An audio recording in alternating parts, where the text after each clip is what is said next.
I'm tired.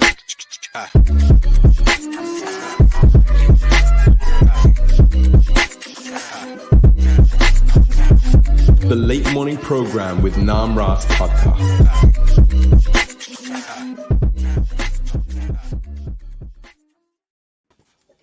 Hare Krishna, everyone. You're listening to the number one Hare Krishna podcast in the world, the late morning program. This is season 2 now. We're in the hundreds now.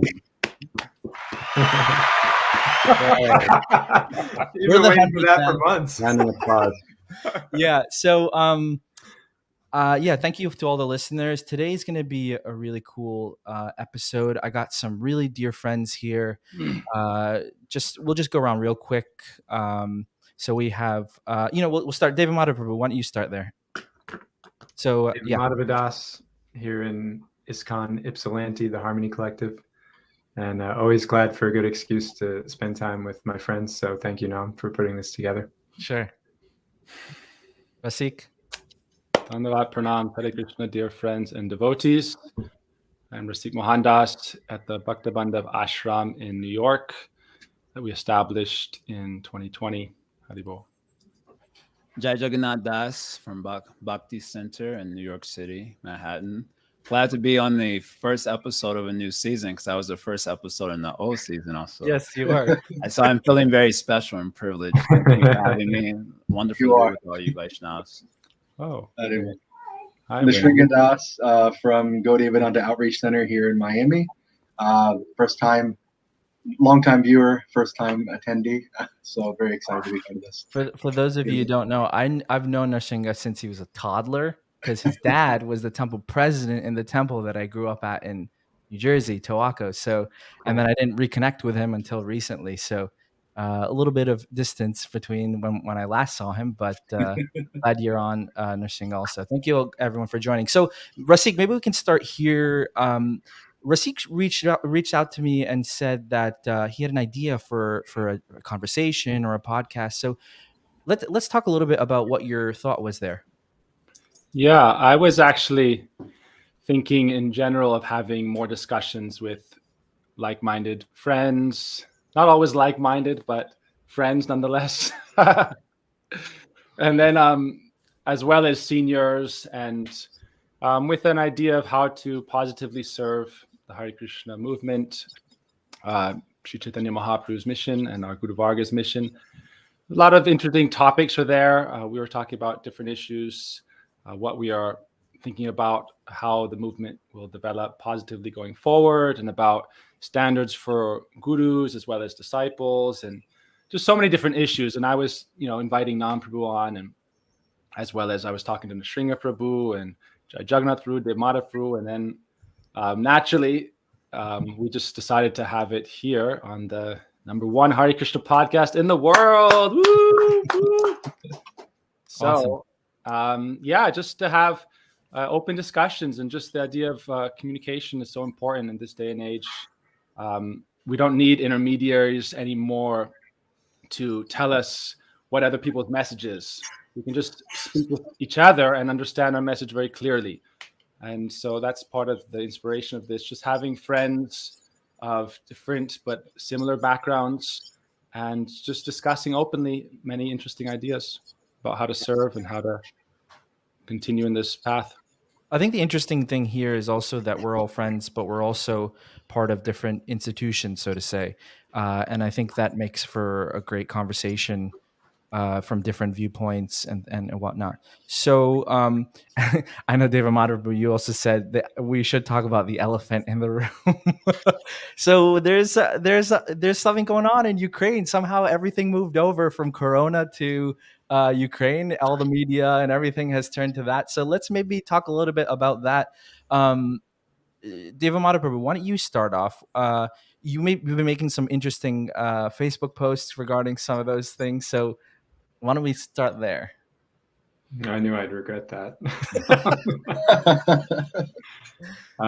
Well, first, I'd just like to extend to all the devotees who are going through that situation, whether directly or connected in some secondary or tertiary way.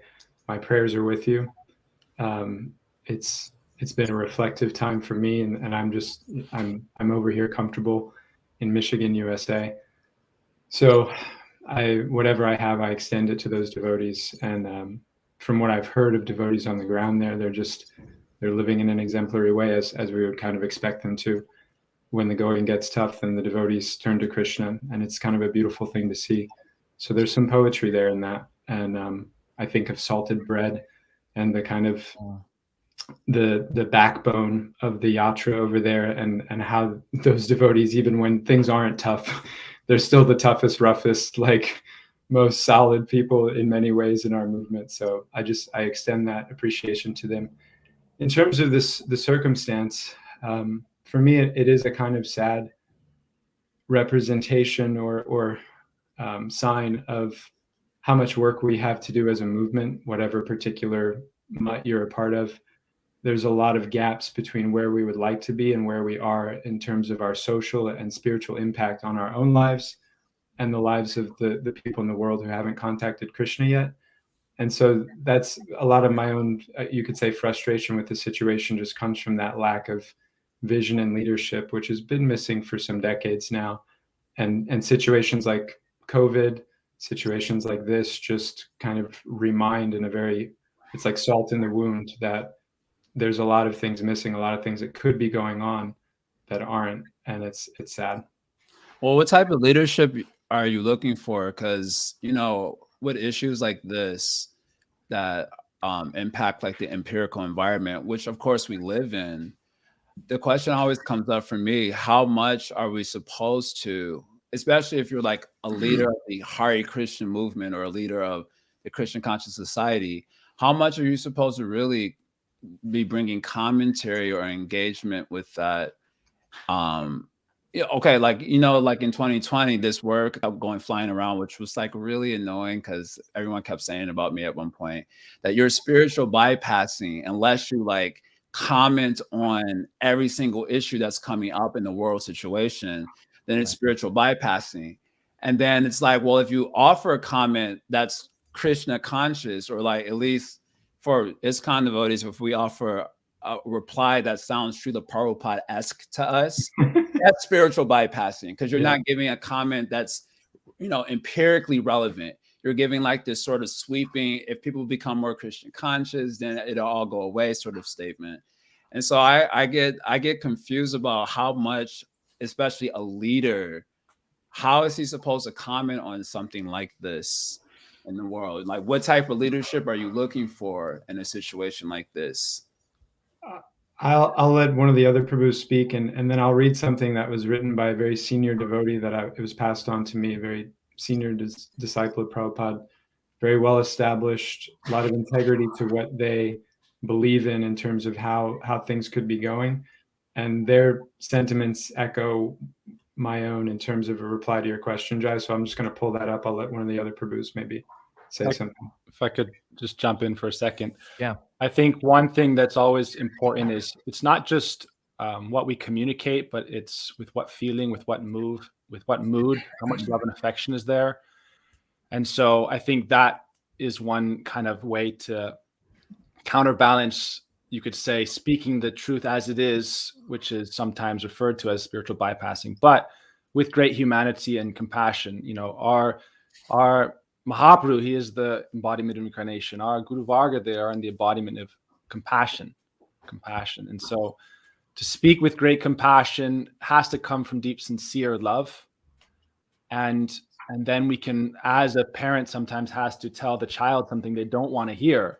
Ultimately, we are suffering in samsara. Our Guru Varga, our Param Gurudev once said, there was one of the chief ministers of Bengal, and there was a flood, and he was doing bhiksha for Navadvip Parikrama, Param Gurudev. He said, how are you begging from these poor people at this time? Don't you know they just suffered this calamity? He said, you're smoking. If the flood had come, the cigarette would have been put out. And so I see that the real flood is coming, and I'm trying to save people from that flood that is coming. And so our acharyas are always speaking out of the utmost compassion. And when they are giving us a higher spiritual message that does transcend or bypass material issues, they're doing so to help us escape complete misery and suffering. You don't tell someone they're going to suffer and go to hell because you're talking down to them. You tell them they're going to suffer because you love them. You don't want to see them suffer and burn. And so ultimately, if we maintain steeped in Dehatma Buddhi, that I am this body and too attached to that and different kinds of designations of the body, I will suffer as a result. And so they're trying to uplift us. So sadhus have to do both sides. They have to be cutting the attachments of the mind, chindanti, but they also have to, with love and affection, be soothing us and calming us and helping us develop. So that's just one thing I would just say to conclude also, that Vaishnavas do comment on issues of the day at different times, but it's time, place, and circumstance, and not beholden to have a 24/7 cycle of a news channel. Every guru, every leader doesn't have to do that. According to their station, they may or they may not. But they're here to give us the eternal truth, not a relative truth. That is the work of the world teacher, or the Jagat Guru. A few months ago, there was this big push across the ISKCON world to have protests for the Hindu violence, the Hindu-Muslim scene in India, and which one of the and in Bangladesh, thank you. And one of the devotees, or maybe even a few devotees from ISKCON temple, directly passed away because of that violence, which was of course tragic. But I found it equally tragic that in my 12 years in the Hare Krishna movement, the first time I saw a global push towards organizing Harinam was basically coming out of these kind of Hindu nationalist sentiments. And I expressed that to the leaders who were kind of a part of putting that together. And I called it out. I said, I wouldn't mind that this was happening, except that it hasn't happened in the last 12 years, and we're the Hare Krishna movement. This is our offering. This is what we're supposed to be bringing that we don't bring anymore. And this devotee's quote, I think, speaks to that. He says, when a spiritual organization has lost its revolutionary edge, when it's preoccupied with looking normal, its spokespersons sound mediocre, irrelevant, and churchy. Just like the pastors, ministers, rabbis, and feckless spiritual authorities we all ran away from to find shelter at Srila Prabhupada's lotus feet. I think it's a question also of how much faith people have, like how much faith we're going to put in the spiritual practice and the society and just Krishna consciousness in general, and how much faith we have in our normal like society and news or whatever it is. So it's like there's such a spectrum of devotees, right? Yes. How much faith we have in things. Just wanted to add that. So I want to comment on Jai Jagannath's point also from the Miami perspective. Por qué no los dos? Why can't both things be brought up at the same time? So there can be addressing material things, like Rasik Mahaprabhu was mentioning, with some compassion. If someone, you have a bear who's stuck in a bear trap and they can't see any future because they're stuck in this trap, right? So to just say, well, you could be a human birth and then you have opportunity for many more opportunities, right? It doesn't make sense to them. So you have to speak to people according to where they're at. If someone has bombs rained down on their city, then to say, well, the solution is certainly that you have to be completely and totally fearless and go in the streets in Harinam. If they don't have that nishta developed, then actually we're going to erode the shraddha that they're trying to develop into nishta, because they say, you don't see me as a person, right? Because they're still in that stage. So I think both have to be addressed. And this is, I think, coming to even this topic of Guru Tattva that we're going to eventually discuss. Gaur Govinda Goswami Maharaj would always say that if you don't have Krishna, you can't give Krishna. So if those who are taking responsibility in leadership roles, whether as guru or not, if they don't have their own situation put together in their bhajan, in their sadhan, if they're not developing from nishta into ruchi into ashakti, if they're actually not going through that process themselves, what do they have to say to people that can actually change their hearts? So it's paramount that those personalities have to step up to the plate in their own private practice, who they are in relationship to their bhajan and in relationship to their group. For me, I think that's kind of been part of the issue with me with the spiritual bypassing. I know the way that we normally hear it, at least the way I was hearing it in 2020, was that we were bypassing empirical issues because we were so-called preoccupied with the transcendence. But there's another way of looking at it, that you're just actually bypassing the spiritual. You're bypassing the part that's also like the most essential and important part. and which is kind of the critique that most Hare Krishnas would give to the material world. They're bypassing the spiritual by being preoccupied with the empirical. And just to your point, like how many of us have, and using this basic language, how many of us got like our own house together? And when everyone's bringing up like world issues or social issue, this issue, the other issue, I'm like, sweetie, my laundry's been dirty for 2.5 weeks. I can't even like clean that part. Like the place that I got complete sovereignty over is out of control. And now I'm supposed to like extend my energy to this issue. And then by the time I'm invested in this issue, another issue comes up, and then another one and another one. And then it becomes like, it feels to me at least that it becomes like a convenient scapegoat from the responsibility that I'm neglecting to my own development. And so it's hard for me to understand how, like, I feel for what's going on in Ukraine, for example, or the various issues that come up. I'm obviously got strong opinions about it. But the question is, how do you translate compassion into practical action? And it seems to me that a lot of the practical action is going to have to be largely, if your what do you call it, the realm of influence versus the realm of concern. The realm of influence is going to be very small, and it seems like a lot of us, either individually or collectively in our institutions, we've neglected the realm of like influence where we have a lot of sovereignty over, and we're getting preoccupied with the realm of concern. And it seems like we're going to become losers in both departments, because the realm of concern you can't really do much in, and the realm of influence you're just neglecting because you're concerned about this thing. So for me, it's like how do you translate compassion, spiritual or otherwise, into meaningful, impacting action? That's not just something that you can just virtue signal on the internet and everyone can say, wow, bravo, bravo, until the next round of issues come up that you can say, look, I'm concerned about this, and everyone claps for that. So for me, that's kind of been the issue around this sort of stuff. And the skipping steps dynamic, I think, is what's going on, is that right until, like, when we think about Prabhupada's especially synthesis of how the Hare Krishna movement will create influence on the planet, it's through Brahminical presence. And Brahminical presence, when we read the Bhagavatam, does not look like the kind of active social engagement that most people perceive as being influential within the political and social sphere. It's a subtle presence that's gained through the trust of the leadership class. So then how do we enjoin the trust of that leadership class? How do we get their attention? To develop the requisite purity to establish that takes more Harinam than we're doing, frankly. Like, I'm a bit of a fanatic about that. What could we all be doing right now? Chanting Hare Krishna more together. When our leaders talk about like offering prayers for Ukraine, that's why that devotee's quote was so, for me, poignant. It just sounds churchy, right? Because that's what the Christians are doing. The Muslims, the Jews, they all write the same generic statement. We offer our prayers to all those suffering. We don't offer prayers. We offer Sankirtan Yagya. We sit our butts together and we chant Hare Krishna for as long as we can, outside, inside, somewhere. And how much is that really going on? How much is that organizing from the top layer down? Almost zero. And so there's an issue there.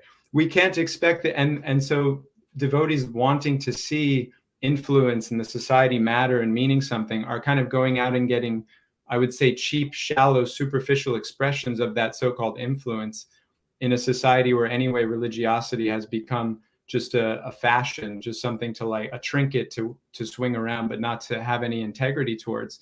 And we're just letting ourselves become a part of that game rather than sticking to our guns and telling our own people to have the faith that they need to. Yeah, let's stick to our guns. Chime in on Deva Madhavu's point, and Jai Jagannath as well. It was making me think of first drop, 2934 Bhagavatam. Ritayartam yad pratiyetana pratiyeta chatmani tad vidyadatmano mayamita bhasho yatatama. And 630 Gita.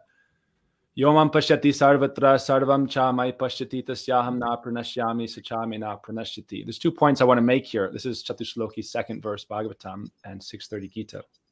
One is that Krishna says, whatever you see that where you don't see me, that is Maya, because I'm everywhere. Everything comes from me and I'm everywhere. And that person in the 630 Gita who sees me everywhere and who sees everything in me, they're never lost to me and I am never lost to them. And so our unique responsibility as members of the Hare Krishna movement or the Gaudiya mission is to help people understand the presence of Krishna everywhere. And so it's not that we're bypassing, because he is within us, he is outside of us. Yato, yato, yato, tato nashringa. He's everywhere.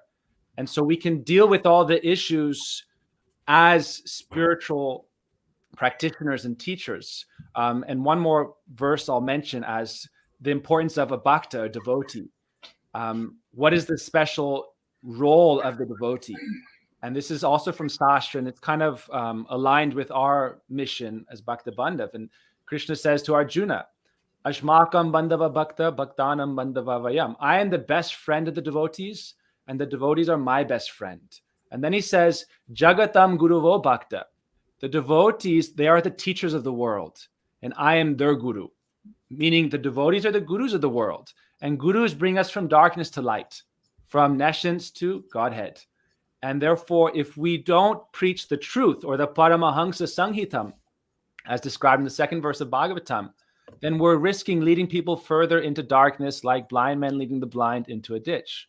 And so even though the truth may be harsh, if it's spoken with utmost love and compassion, as we see Srila Prabhupada exemplified, as we see our Srila Gurudev exemplified, they taught us that truth, but with great love and affection. But they still told us, you're in samsara, hanging by ropes that are being chewed by rats, and underneath there's scorpions and serpents, and there's a tiger waiting to eat you. And so we're all waiting to die, and we're all going to die. And so sorry to break it to you, our personal Armageddon is all coming. In the meantime, we should become Krishna conscious. And our unique responsibility is to preach Krishna consciousness as devotees. Awesome. And one thing I want to mention to Jai Jagannath's point, you're asking this question about compassion. Gaur Maharaj also addresses this topic of compassion. He says that compassion doesn't begin until one is a pure devotee. Because prior to that stage of one becoming perfected, they always have liking and disliking, and there will always be some sort of preferential treatment. So real compassion doesn't begin until one's consciousness is fully purified. So how can we expect to be properly compassionate? Can we explore that in the context of the guru issue that we wanted to bring up? Such a great segue. Before this thing always it gets me a little bit, you know. Unless you're Krishna conscious, you can't have real compassion. Like, and trust me, I'm totally on board with that idea, by the way. but just to give it a little bit more, I think we need to flesh it out a little bit, because I want to talk about it in the context of like the guru, particularly needing to be like Nitya Siddha, for example, or Sadan Siddha, you know. And I've seen that a lot personally. Anyway, I'm going to say it. I've heard it from followers of Narayan Maharaj, and also from Gaur Govinda Maharaj's followers also within ISKCON. You know, the guru had to be Nitya Siddha for the, you know, in order to be like really a guru or truly effective.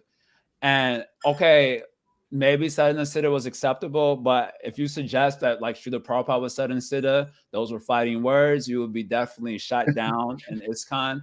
And for me, I don't find it personally, and I'm just bringing this up as a point of discussion, I don't find it as inspiring that the guru is Nitya Siddha as I find it more inspiring that the guru is Sadhana Siddha, because the Sadhana Siddha is someone who knows where I'm coming from in the true, in an experiential sense, unlike Krishna and the Nitya Siddhas who don't know where I'm coming from in the experiential sense. As Srila Jiva Goswami has told this, the transcendence is impassable, like it's incapable of suffering in the way that we understand suffering. It's incapable. Darkness cannot approach light, for example. So the Sadhana Siddha's story is a lot more uplifting from that perspective, the experiential perspective. And even more than the Sadhana Siddha, like a high-level sadhaka who really, you know, knows where I'm coming from in an experiential sense and how they progress from this stage to that stage, and then kind of like writing their story, that seems like millions of times more inspirational and not millions of times. I don't mean to say like that as I'm like downplaying the Nitya Siddhas or something, but just the idea that the guru has to be there instead of like coming from here and coming up. It seems like the one who's coming up has a lot more to share in terms of the compassion that is able to be shown experientially. I don't know. So I wanted to, I'm segueing into that with that. With that Madhaprabhu had a point. I want to hear, but also Namprabhu, where's Tulsi? Come on.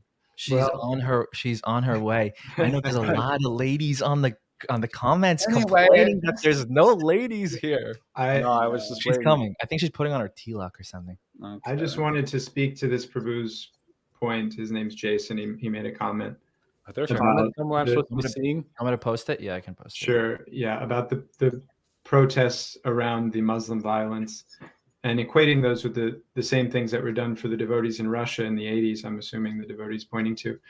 And again, as I mentioned, it would be different were there regular and active Harinam going on across the planet as was going on in the 1980s. And the sole pretext for going out wasn't some political appeal, or at least partly a political appeal. But again, to my experience in the last 12 years of the movement, there's been no top-down organization of the Yuga Dharma in a real substantial way.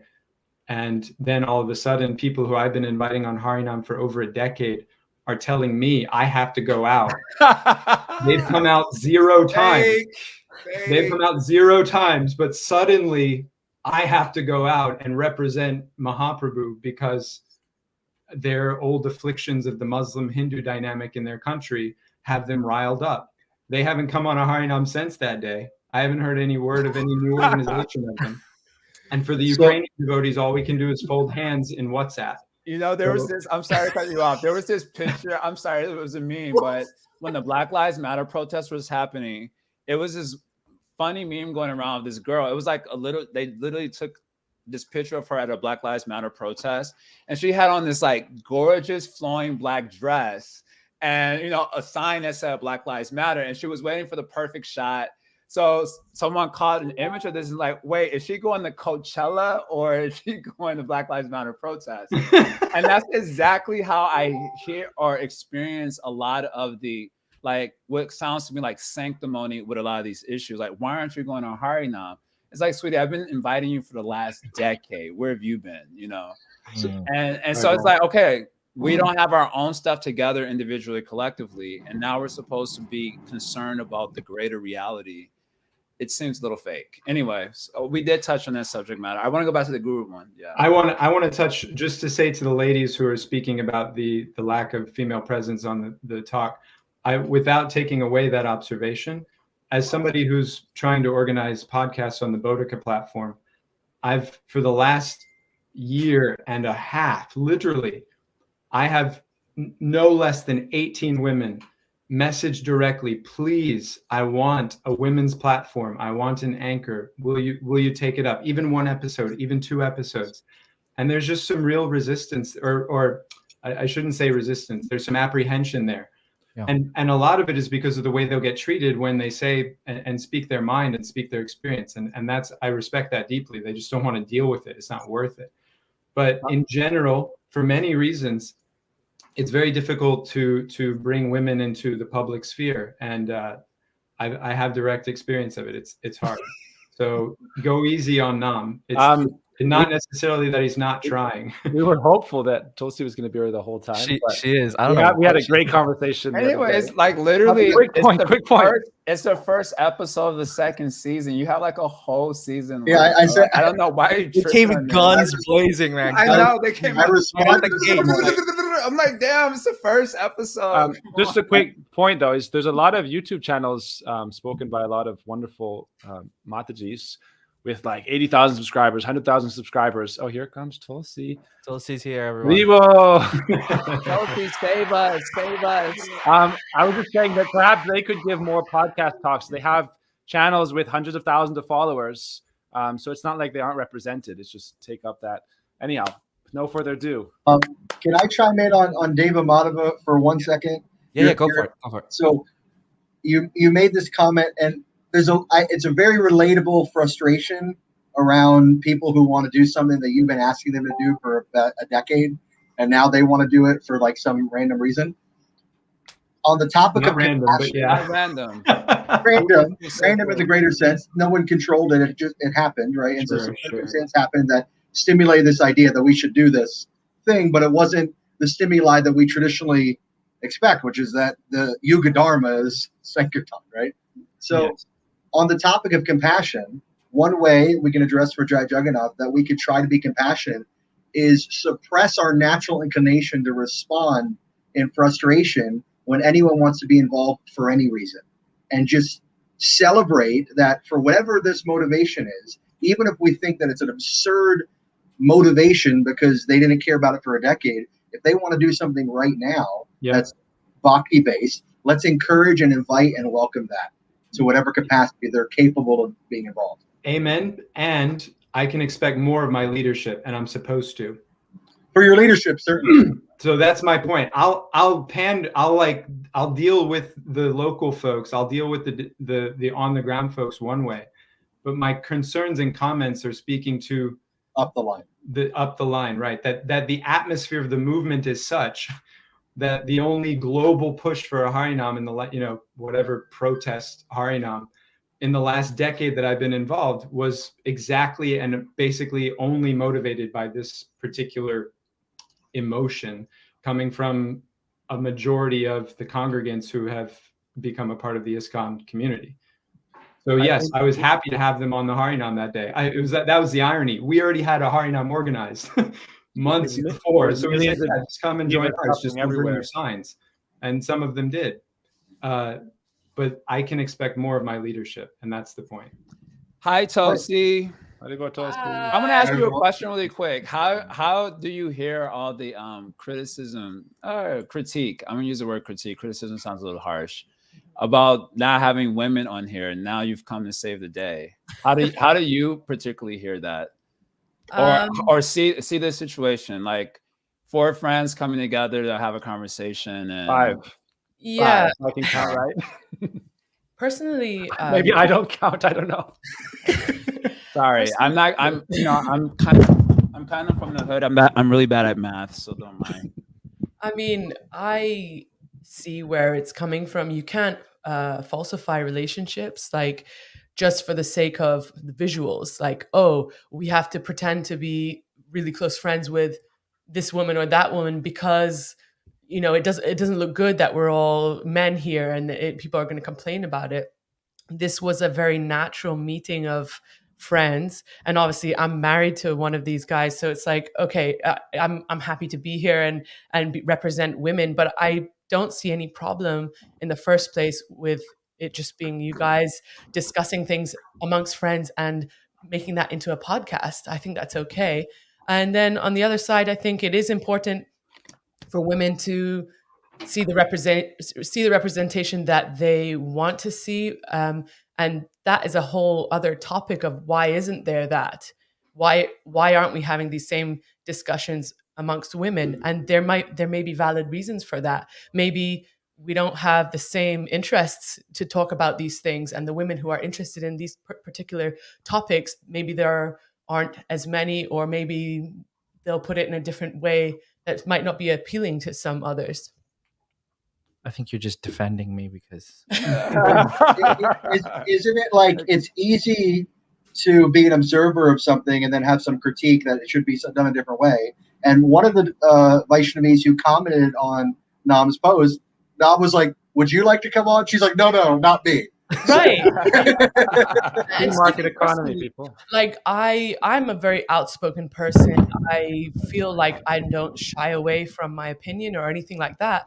But is doing a podcast my thing? I don't think so. And I really applaud Nam for, I don't think it was his thing at the beginning either, but he had the kind of, enthusiasm to do it, and it's become really popular. And I really appreciate that he honed those skills.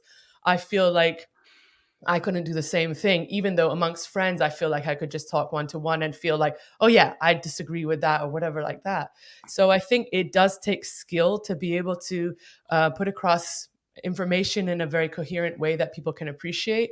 And not everybody feels comfortable with that, men or women. So I don't think we should be necessarily just judging that, oh, because there's no women, they're against women or they're trying to leave women out. I think it's just that these are the people who felt natural in this particular podcast. And I think I feel fine about that. I mean, I also grew up around a lot of boys and I feel very comfortable with that. I'm a tomboy myself, so maybe I'm more biased in that way. And it's also you risk alienating people who probably are already on your side by jumping out the gate criticizing or critiquing that there's not women representation. Anyway, seems wild. Anyway, we have a representation here now, so everyone can. So we jump back. I'm just going to be quiet the whole podcast and listen to all the wonderful points that are coming. So we jump back on the compassion, the guru. We were about to explore this guru. I mean, there's already been a little bit of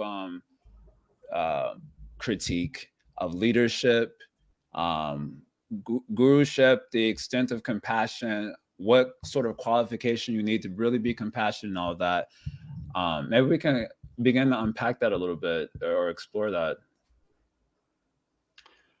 I was just doing some research for an essay I wrote recently about one of the dynamics in our community that relates to the kind of Christification of Prabhupada, like turning him into a Christ figure and Gaudiya Vaishnav into Christianity, Gaudiya Vaishnavism into Christianity. I was rereading a book by Karen Armstrong, who's a well-respected theologian as far as one can be. There's always different opinions, but she's pretty well-respected.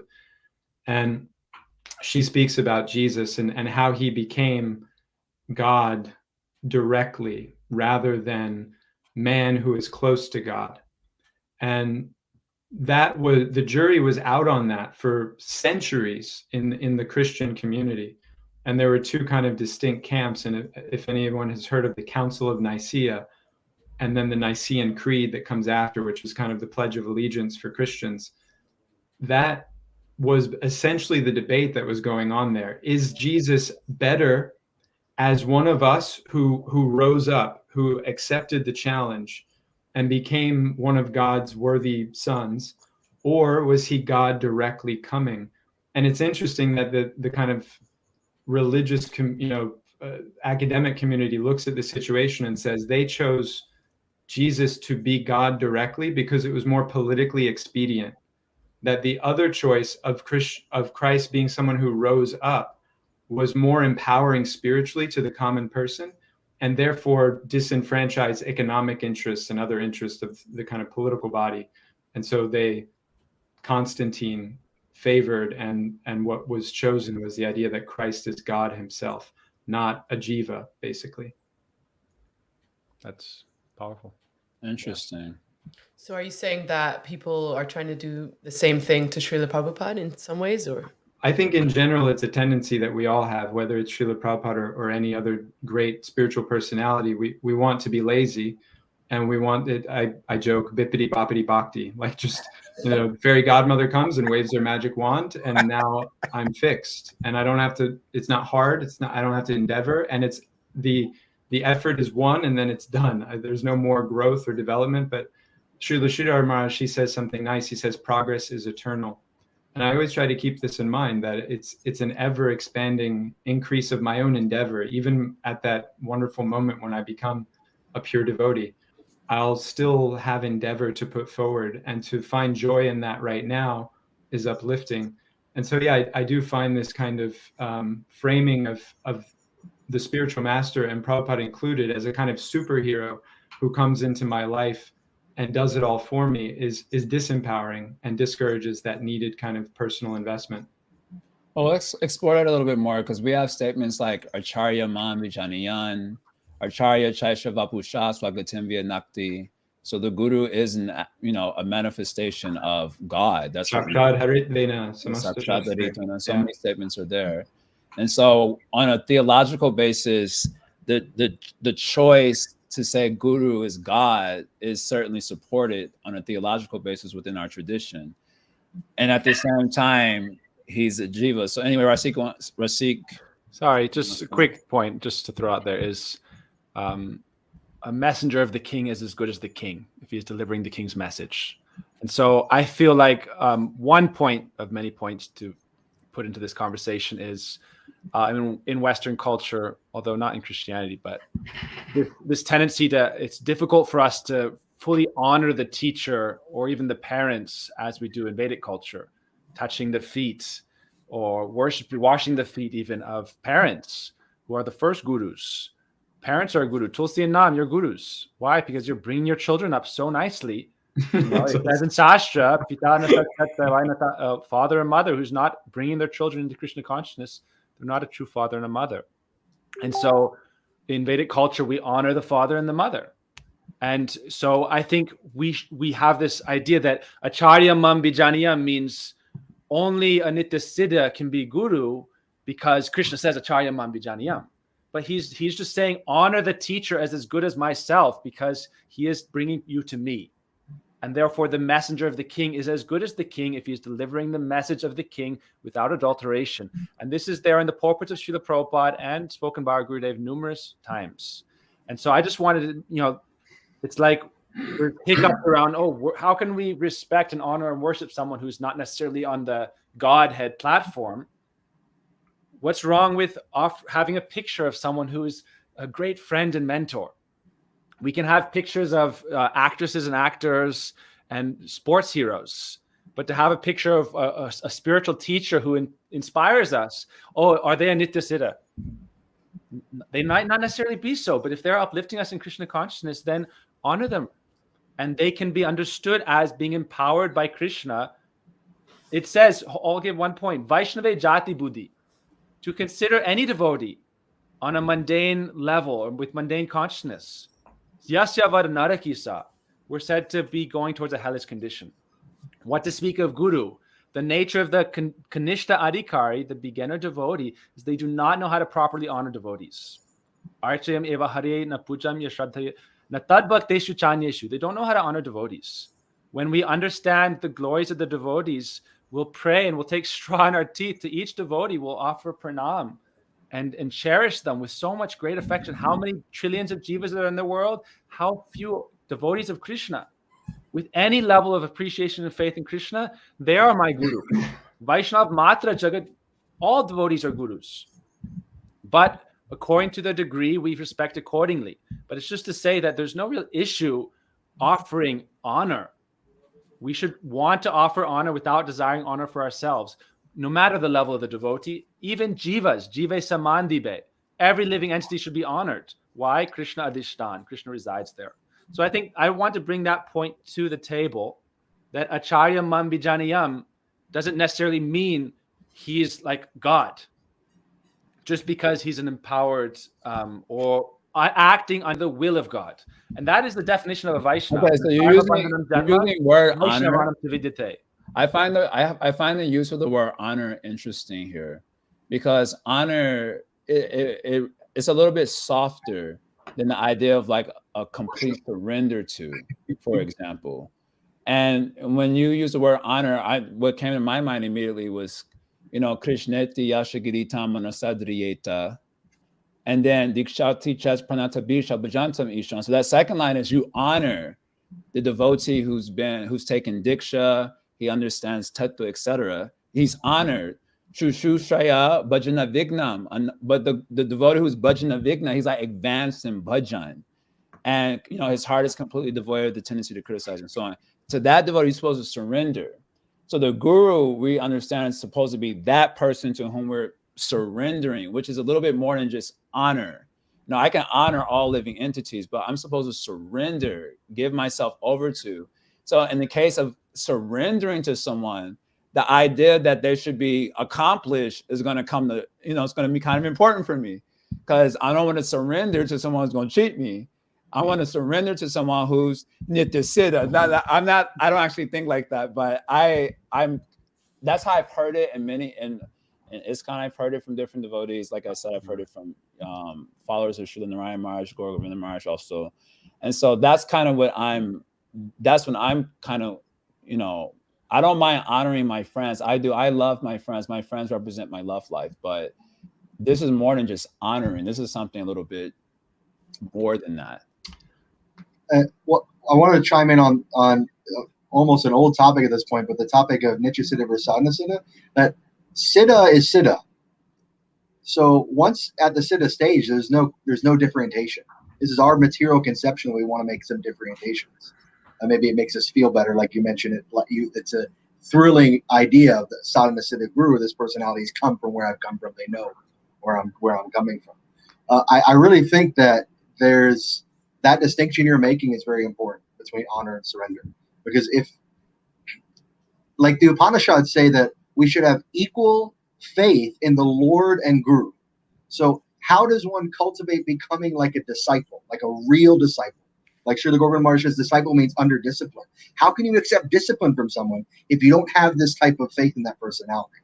So we can't like water down what it should mean to be a spiritual teacher that's worthy of being surrendered to, and expect a movement to flourish where disciples or prospective disciples become actual qualified disciples, that the next generation, they can actually become qualified gurus.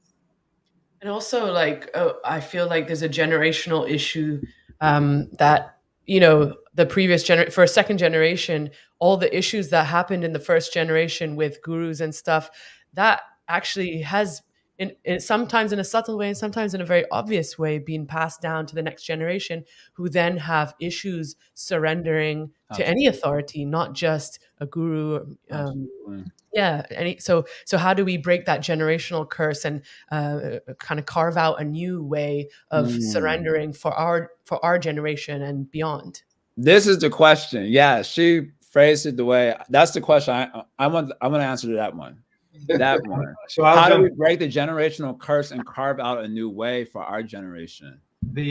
I love that comment, Tulsi, because my own personal complaint and experience of this dynamic is that there are good devotees who I should be allowed to surrender to that won't let me. You know what I mean? Because of the ugliness that they saw their god brothers and most god brothers go through, and the awkwardness, they are apprehensive and unwilling to extend themselves in a natural way to let me take shelter of them, me and the other people who ought to be able to. And so there's this enormous gap of leadership between the Mahabhagavat Diksha Guru and then the Bhakta on the ground, and everybody in between is very apprehensive to do their part because of the awkwardness, as you brought up. And so that, for me, that's where the real work is empowering those devotees again to tell them this is your duty. It's your sacred responsibility to accept the shelter or to offer the shelter that you are capable of offering. We have so much mercy that's like not flowing right now because of this apprehension in the hearts of many people. And I don't blame them for it. I get it. Like it was such a difficult thing they went through, but for my sake, I'm begging them to let it come. What's the apprehension? You mean like people who went through the zonal acharya time or something like that? Yeah, and so there's this idea that like I either have to be a nobody who nobody does anything for, or I have to be sitting on a vyasa with flowers around my neck. Like an apprehension to accept a certain title that means you can then give someone, shiksha. Guidance, yeah, that's right. Practical guidance and shelter, and even in a more formal way, if not necessarily initiation, as a mentor, counselor. There's so many words that spin around these days, which I also have problems with. But there's just an apprehension in the community in general to really take care of someone, and it looks like, here's Prabhupada's books, good luck. I did my part. I brought you to the temple. I gave you Prabhupada's book. Now it's up to you and your sincerity and Krishna in your heart. And that's just not how it works. It takes so much hand-holding by seniors, and senior may just mean 2 steps down the road from me. But if that person 2 steps down the road from me is not willing to turn around and hold my hand, then I'm in trouble. It's funny. Rasim wants to say something, but the same devotees I notice who will be willing to break my faith in someone that I'm finally able to surrender to. Finally able to surrender to someone. They're like, oh, he's bogus. Somebody you trust. Finally, you trust someone. I remember asking one devotee who was telling me this, that, and the other about a devotee I was kind of getting attracted to. I was like, okay, are you ready to give me shelter then? He's like, nah, I'm not qualified. And I'm just like, okay, so you just broke my faith in this guy, and you also it left me hanging. So now what is my position? I will. So if I could mentioned something that was part of the kind of crux of the issue, in my understanding, that facilitates Mahaprabhu's desire, and as expressed by Srila Prabhupada on hundreds of occasions, for the desire for the movement to expand, as well as the need to maintain the integrity and the purity of the process. And that is a kind of the importance of broadening the understanding of the guru beyond just the mantra initiating guru or the Diksha guru. And if we look at our Vedic traditions, there are 5 kinds of gurus, and I'm not going to go through the whole delineation at this moment. But the point is that Diksha and Shiksha are considered both vitally important. Diksha is considered or understood to be like the father, and Shiksha is like the teacher. And parents, you have children, and you may homeschool the children, or the parents may be themselves great teachers in an institution, or they need to find a teacher. And so we must ultimately approach higher sadhu sangha. If we're kanishta, we need at least madhyam or kanishta madhyam. We need to progress. That's the idea of Narottam Das Thakur says, sajati ashray snigdha. Associate with devotees who are affectionate towards you, who are more advanced than you, and who are giving you shelter. And then gradually you can progress. So the point I just want to bring into discussion, and this was part of the crux of this whole conversation, was how do we balance? It's not about us creating the idea of this movement. How can we serve this? Understanding the will of our founder Acharya, Srila Prabhupada, or Srila Gurudev, whoever your Mahaprabhu ultimately. And so I'm not going to get into the whole conception of the Bhagavat Parampara yet. I'll let others perhaps speak on that.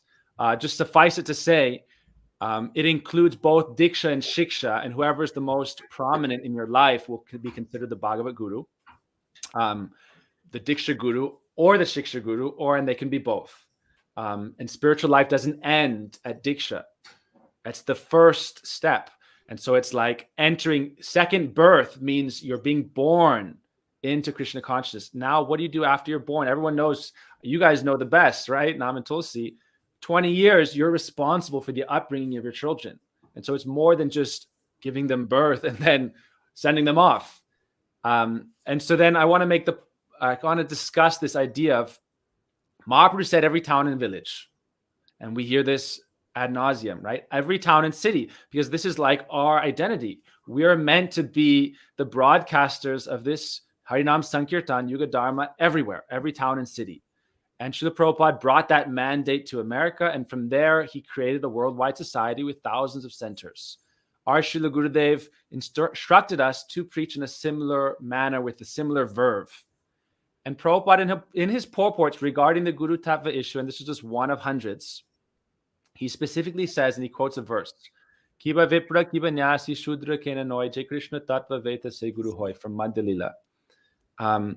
He says that whether one is a Brahmin or a sannyasi or a Sudra of the lowest class, those who know Krishna Tattva, they are Guru. And this is from an important point because Mahaprabhu is speaking to Ramananda Roy. And people are like, who is this Brahmin sannyasi speaking and learning from a Sudra, Ramananda Roy? This is not proper. And Mahaprabhu said this point. Whoever knows Krishna Tattva, they can be a teacher. And Prabhupada writes in his purport, because this is just one of hundreds of quotes. Prabhupada writes, if we don't take up this kind of broad, and I'm not quoting verbatim unless you want to read like 5-10 pages, which we don't. So I'm not quoting verbatim here. But the same mood is echoed repeatedly. If we don't take up this broad-minded spirit of Mahaprabhu, where he says, Amaragya Guru Hoy, on my mandate, become Guru. He spoke this to an ordinary, like a village person. He said, be a Guru and deliver the land. If we don't take up this expansive mood of bringing people into the movement, taking full responsibility, and now I will qualify this by saying this is not a light responsibility. In GBC resolutions, 20 years of sadhana are, necessary to become considered a guru. You need to have a long resume, you could say, of practice. But there's nowhere where we check, an Uttamadhikari is going to check mark, is this a pure devotee or not? Now, my point here is that to become a Vaishnava and to do Vishnu Puja, you need mantra diksha. And otherwise, you're not really considered technically a Vaishnava. Grihita Vishnu Dikshako Vishnu Puja Poronaro. Vaishnavo Bihito Bigiro Utarasmat Avaishnava.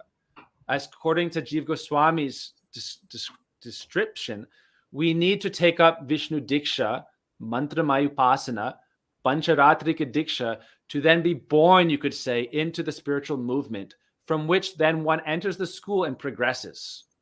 And so to have a father, your father doesn't have to be a prime minister. Not everyone's father is a prime minister. Someone's father may be just a nice person who's really loving and affectionate and responsible.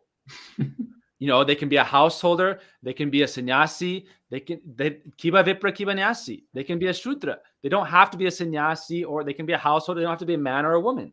My kind of, and this goes to, this is a little long-winded, but it's kind of setting my main core of the discussion. So forgive me if I'm kind of going on.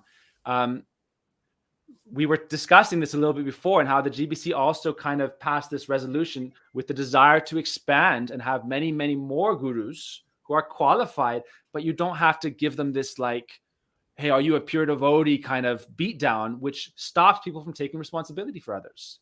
Have faith in Krishna that time to time, you know, great acharyas appear who everyone can take shelter of, but in the meantime, the mission must go on. And if we look at our sampradaya, that's how it's always been for thousands and thousands of years and yugas. There have always been spiritual teachers who have helped their students advance in spiritual consciousness. That's how it's always been. That's how it always will be. And Prabhupada writes, unless there is this mood.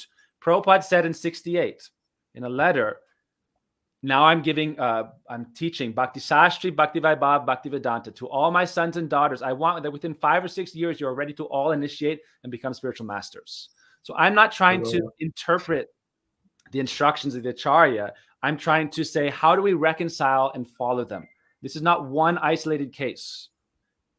He said this on numerous occasions.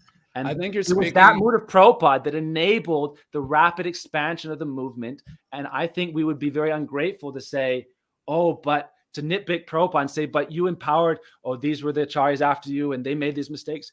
Prabhupada, what he had created was with this broad-minded faith in Krishna and this expansive mood. The Bhagavad Guru will be revealed, but you need to be born into the Vaishnava movement.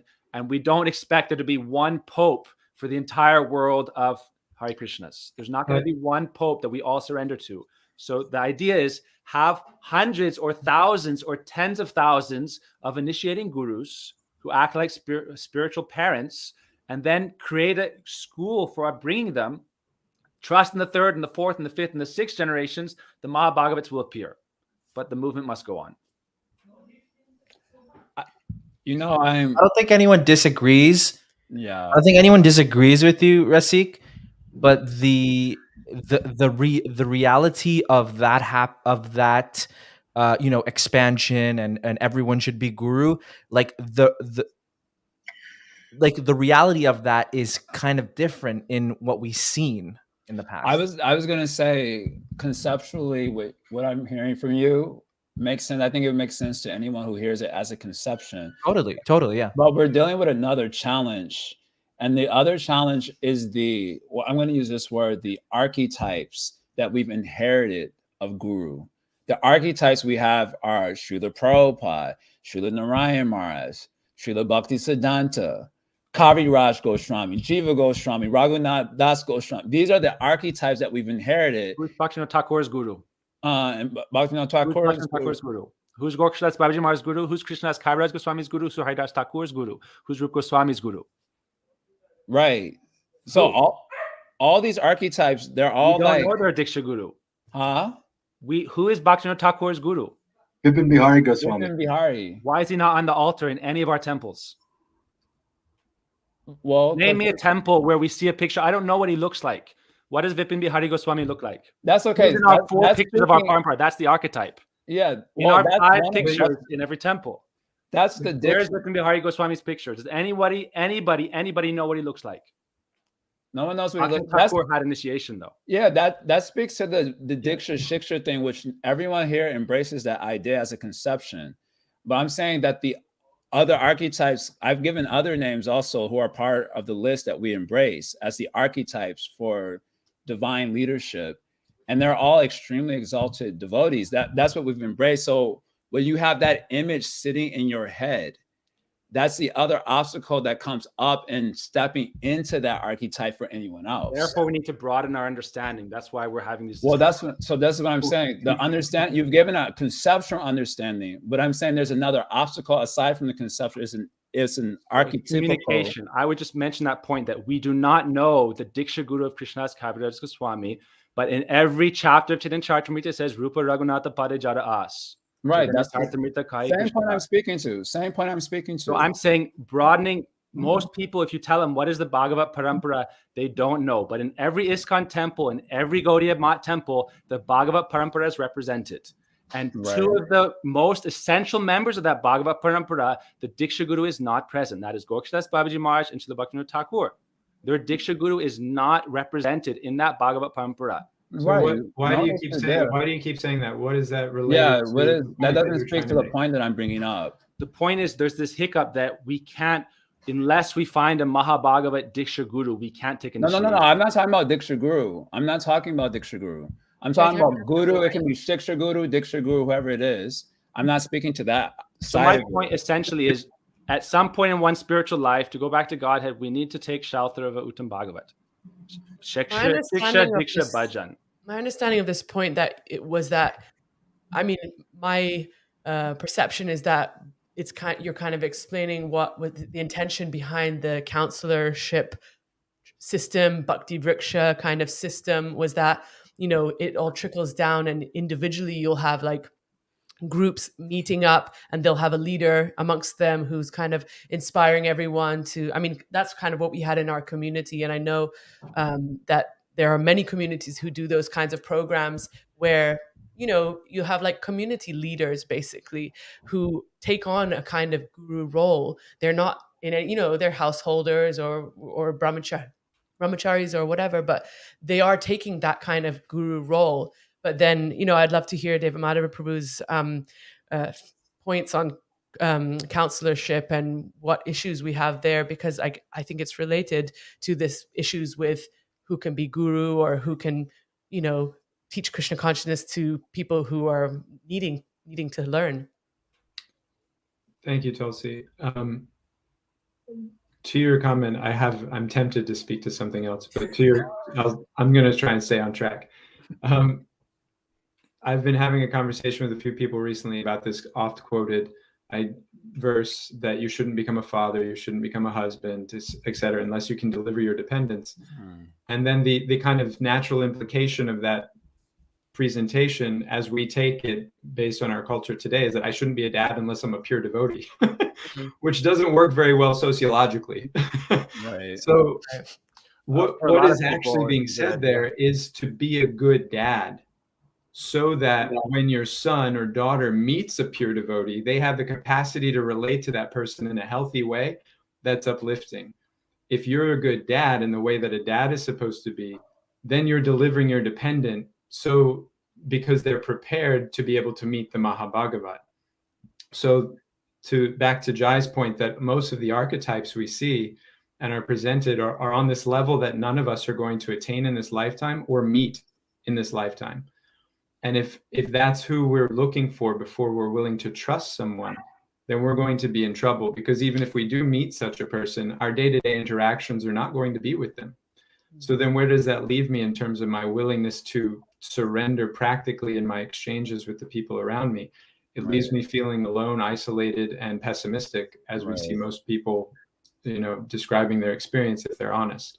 Right. That's such an important point, because actually when Srila Prabhupada disciple came to me and said, they kind of said, oh, I was never really the mothering, as a lady, and she was just encouraging me in my motherhood, and she said I was never really the mothering type kind of thing, and I just kind of did what I had to do, but I wasn't really good at it, and we were so like fixed on what we were supposed to do for Srila Prabhupada that, and I see that generationally, that's a lot of children got kind of left behind because their parents were trying to be pure devotees, and not faulting them at all. Obviously, they were doing their best, and I think that's such an important point that you said, that we have to actually play the role.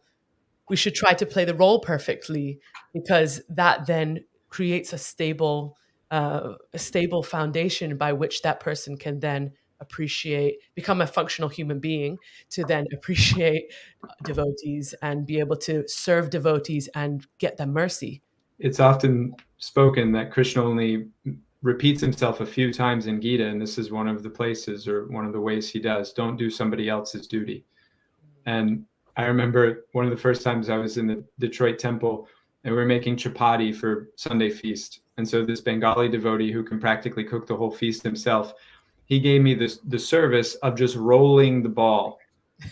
And I was like, I was insulted. I was like, Play-Doh, like, that's what I'm like. I'm put in the corner with some Play-Doh right now. Like, you're cute. You want to do something nice, but go play in the corner. Stay out of my way. God, making the same size. So that's how I approached it, is in this kind of like, this is stupid. This is useless. And I'm like basically being patronized right now.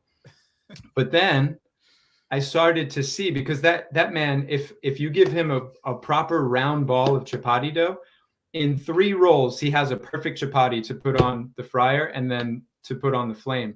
But with me and my lazy flippant attitude, I was giving him imperfect balls of chapati dough. And so it was taking him 5 or 6 or 7 rolls to get the perfect piece of chapati to then put on the fryer, to then put on the flame. And thankfully, I quickly caught on and realized, okay, my role is not as important and flashy as his, but I still need to do it well. And if I do it well, then over the course of making chapati for a whole Sunday feast, I'm going to save Tirthapad Prabhu 45 minutes of his precious devotional time. And it was a lesson that empowers me today when I think about it, to just do my part and embrace that it is responsible. It has its meaning in Krishna's scheme. And I don't have to be totally pure to do it. I was in a bathing suit and a t-shirt when I was rolling those chapati. So if I can be doing that, then there's something else for me to do today also. That's a very interesting visual.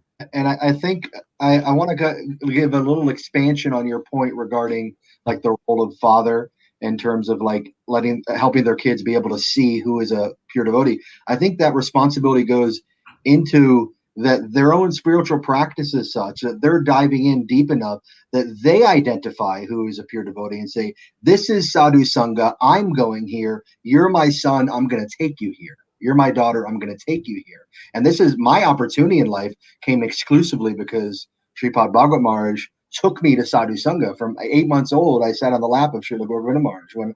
When I was a teenager, he brought me to India to be with Srila Narayan Maharaj. When my 20s, I got to spend time with Srila Bharati Maharaj. And it was exclusively because he said, these are exalted Vaishnavas and you should be in that association. I think that's the role.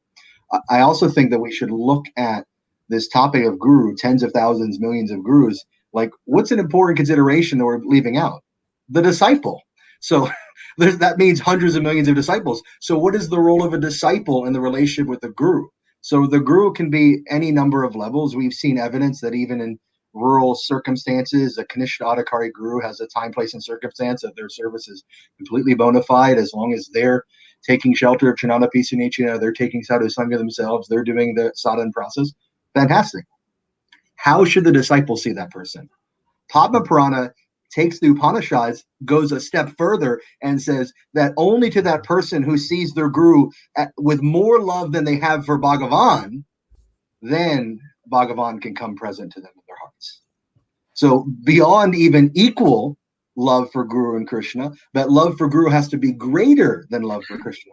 So the disciple has to be able to cultivate that type of dynamic with this prospective guru. And that means that personality has to act above board, even if they're not at this level of siddha. They have to be at a behavior level that they can inspire this type of faith and not let that person down, or ruins everything. We've already seen that happen. I wanted to mention something earlier. Our friend Jaini Tai made a comment, and it speaks to what you're saying now, Nrsimha Prabhu, because Jai brought it up as a kind of initial posit also. How does one kind of find and connect with persons who are worthy of our trust and surrender? Because that's one of the natural apprehensions when we have only Bhaktivinoda Thakur or Prabhupada as a standard. Everyone fails that standard. So then how to functionally create an ethic where I can feel safe in my opportunity, but I also see I have an opportunity. There's something here for myself to get. There's a verse in Chaitanya Charitamrita that I love, and it says, Bhakta Pai Yanhara Darshan, that one sees divinity, they have darshan of divinity based on the service attitude in their heart. To the degree I'm having a service attitude, to that degree I'll be able to see truth. And so Jani Taiprabhu brought up in the comments, this idea of finding a pure guru has subtly underneath it this salvationist attitude. It's not a seva bhav, it's a salvation bhav, that I want to be free of the material energy. I want this person to be the vending machine for my salvation. And that attitude of using the guru spoils the relationship. Whereas if I enter in with this mood of doing something for the Vaishnavas and our Guru Janas and Krishna, then Krishna in my heart shows me who's going to help me do more and who's going to distract me from doing more. And it becomes very clear and easily, it's tangible, and we've all felt it. So reinstituting and reminding the disciples, as you're pointing out, that it's this mood of seva that actually qualifies you and gives you the capacity to have that darshan of who's qualified to receive your seva. And there's no loss in having seva bhav, even towards somebody that's not so-called worthy. Krishna will make arrangements to keep you protected and to keep your seva growing. Just on that point, I remember in the Srila Prabhupada's Lilamrita that Srila Prabhupada's father would invite all kinds of sadhus to come, even people who maybe Srila Prabhupada was like, oh, it's like not quite sure, but they would serve them in the same way.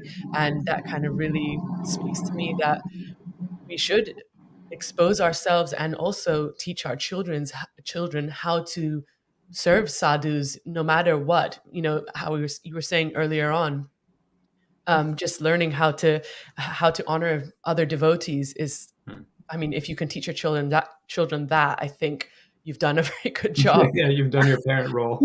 Because and then by seeing different kinds of devotees, I think a child will learn that, oh, well, that one was very different from that one. And I see the difference. And that makes me start to see that there's a huge expanse of what kind of devotee you can be, and start to see, who do I want to follow and who am I inspired to follow?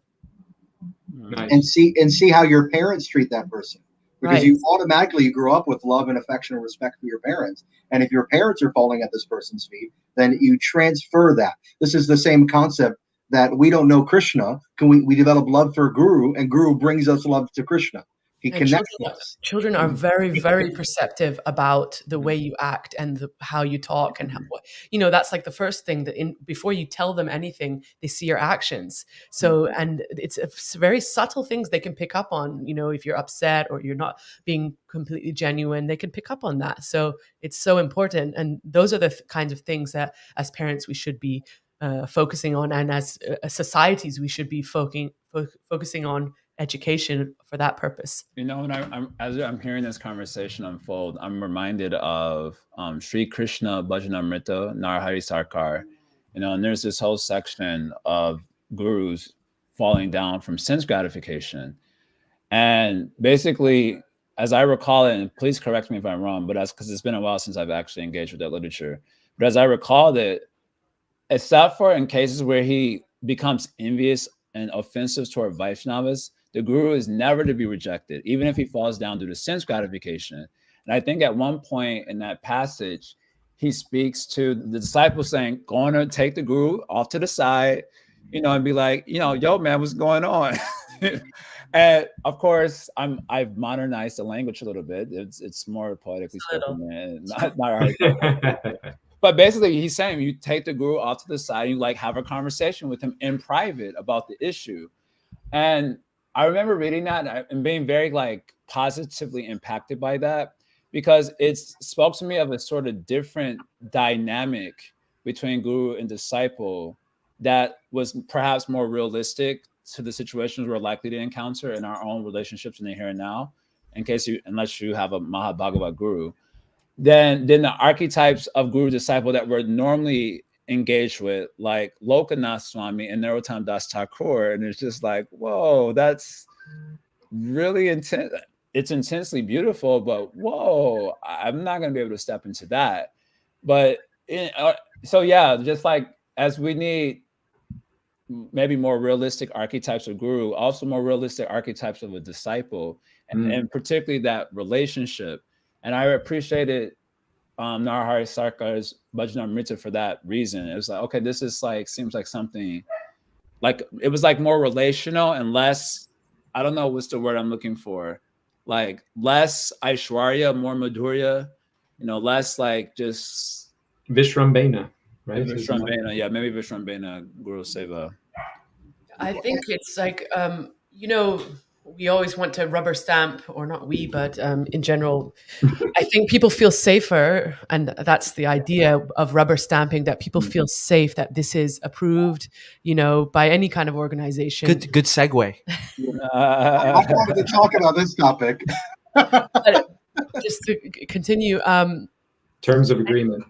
rubber stamping then omits the opportunity for relationship, because if you're not rubber stamped, you feel like, okay, well, that's not an option. I have to go for the rubber stamp. So, anyway. Deva Madhava has so much to say about this, and I love Wait, it. what am I missing? Before What's the hot topic here? This all You should have Keep like going, before Tulsi. the Don't garbage stop. can fire. I'm drinking it up. Keep going. So do we want to talk about that now? Yeah, I just if I can jump put in. on really quick. standby.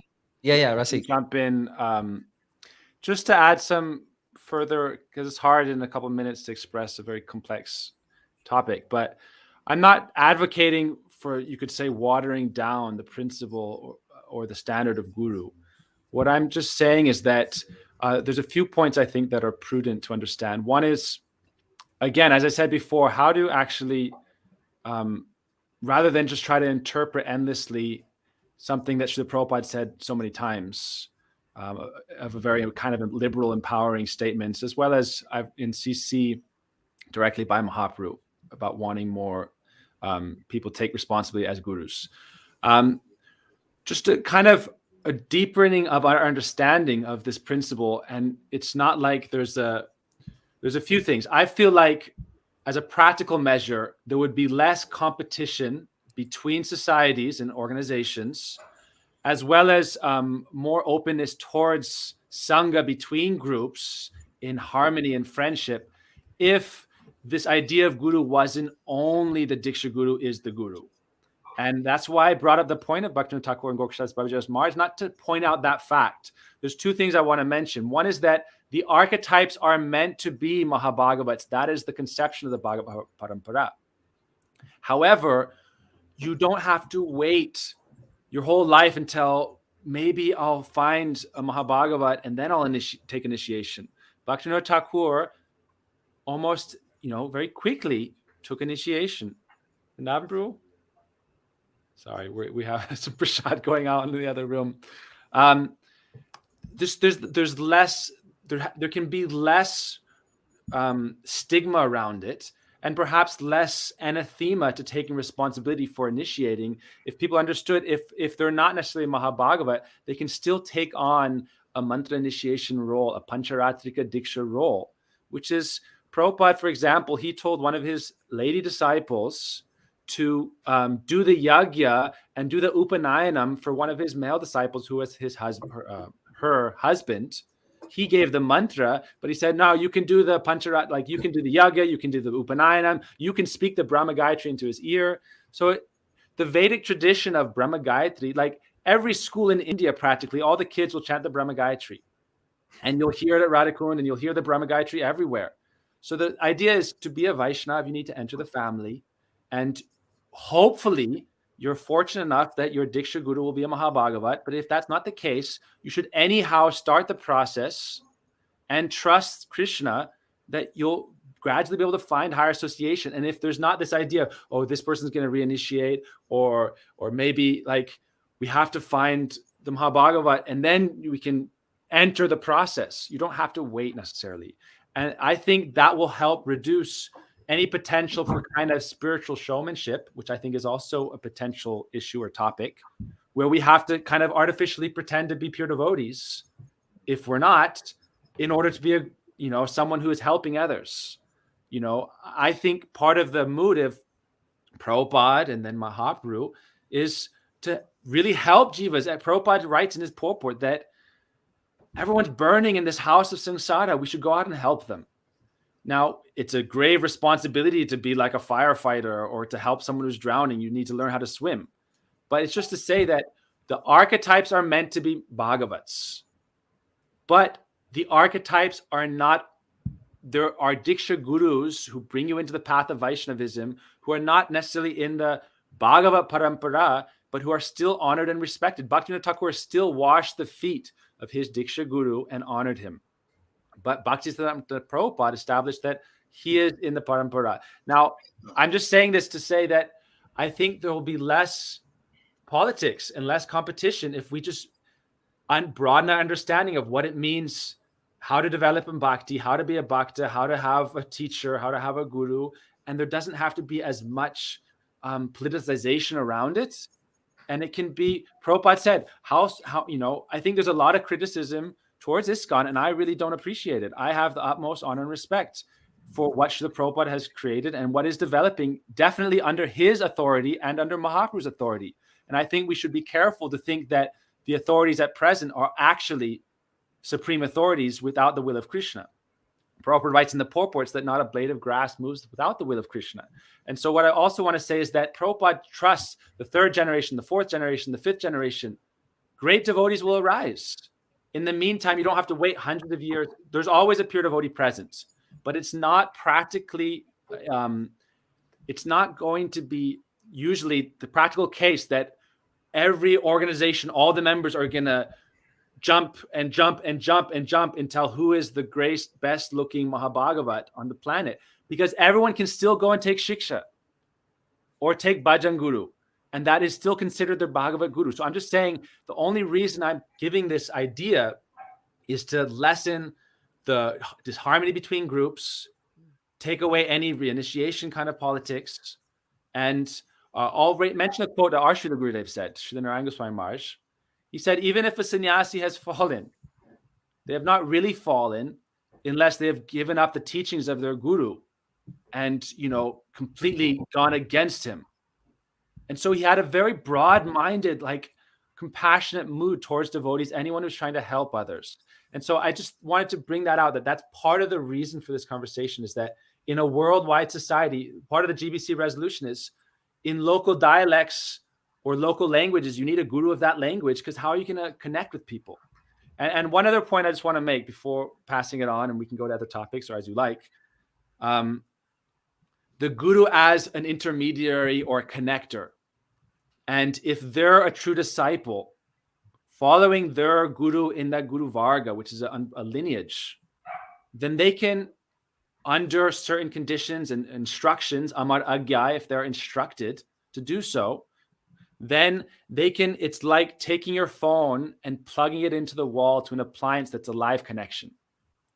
And so if you have your phone, you don't just go to the powerhouse company and say, plug me into the power source of the radiator or the nuclear reactor or the whatever, the solar energy. You can't plug in directly there all the time, but you can plug in your wall. You can plug in your phone to the wall appliance. And if it's a live connection, so how we classify that is anugatya, proper guidance, proper sadhana, proper discipline, being a real disciple. Everyone wants to be guru. No one wants to be disciple. A real guru is a disciple. And so a disciple doesn't have to be a guru. Bhaktisiddhanta Prabhupada said, Dasosmi, I am the disciple, I'm the servant of all of you. And so my point is just that this idea of the initiating guru has to be a Mahabhagava in order to advance in bhakti is not really seen in the Vedic tradition as always the case. And if they're truly connected, they can be a live connection. Now, if the wall outlet's not connected to the powerhouse, if they're saying that I am the powerhouse, then the connection's broken. But if there's a true connection, then Guru is Vyas. Guru is he who connects you from the mundane to the spiritual, to Krishna. And so if Guru can be a connection, then honor the connection and be connected and progress in your bhakti. And then you can have the opportunity perhaps to find a Mahabhagavat Shiksha Guru or a Bhajan Guru and continue in your spiritual process. And then there's less of a barrier between Sangha association if there's less stigma around who is your Diksha Guru, who is your Diksha Guru. It's like the first question you're asked, who is the Diksha Guru, who's initiating, who is the Guru? It's a very elaborate understanding, and there's multi-levels of gurus, and one guru may be all, but Mahaprabhu says, Vande Guru Nisha Bhaktan. Mahaprabhu appears as all the bhaktas as well.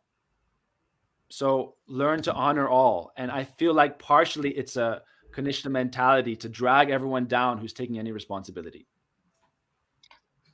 But Just as a quick sidebar to that, just a very quick comment. I don't think devotees today think only the Diksha Guru should be Mahabhagavat, because you were speaking a lot to that side of the issue. But also finding a Mahabhagavat Shiksha Guru is also part of the conception that we've inherited, which is what we were speaking to earlier. And that creates obstacles for people wanting to step into any sort of role of guru, because it's an exalted thing to. I think there's a form of classism in it. And I think it's a new form of casteism and classism. Can I say one thing quickly? Because I might have to step out for a minute. Are people looking for Mahabhagavat gurus? Is that what everybody's looking for? Because sometimes it seems like people just want to be part of the club, or Right. I love this guru, this guru's kirtan, or I love this guru's classes, and I want to be included. And it's not the guru who's doing that; it's the disciples sometimes who are creating this attitude of, this is what our camp is like, and you can be part of our camp, and this is how you have to think, and you have to dress like this and look like this.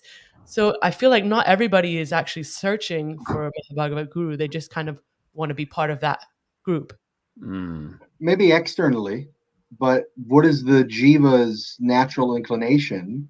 Every jiva is naturally inclined in searching out the type of association that will get them back to the eternal position of service to Krishna, which means an eternal servant of Krishna, connecting them.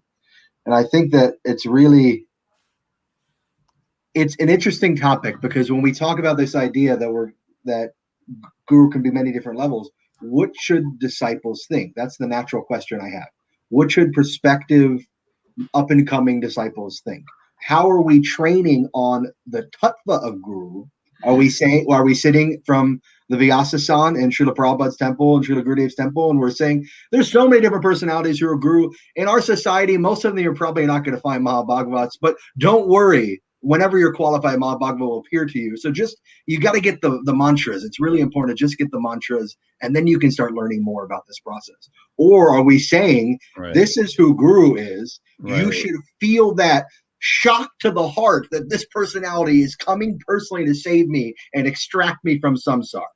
That should be the experience someone feels. And if they're not feeling that with someone, we shouldn't force the issue that they need mantras before they can make progress, because the Yuga Dharma is Hare Krishna, Krishna Krishna, Hare Hare, Hare Ram, Ram Ram, Hare Hare. And everyone can do that in any condition. So I push back against that slightly. Just, should they feel that?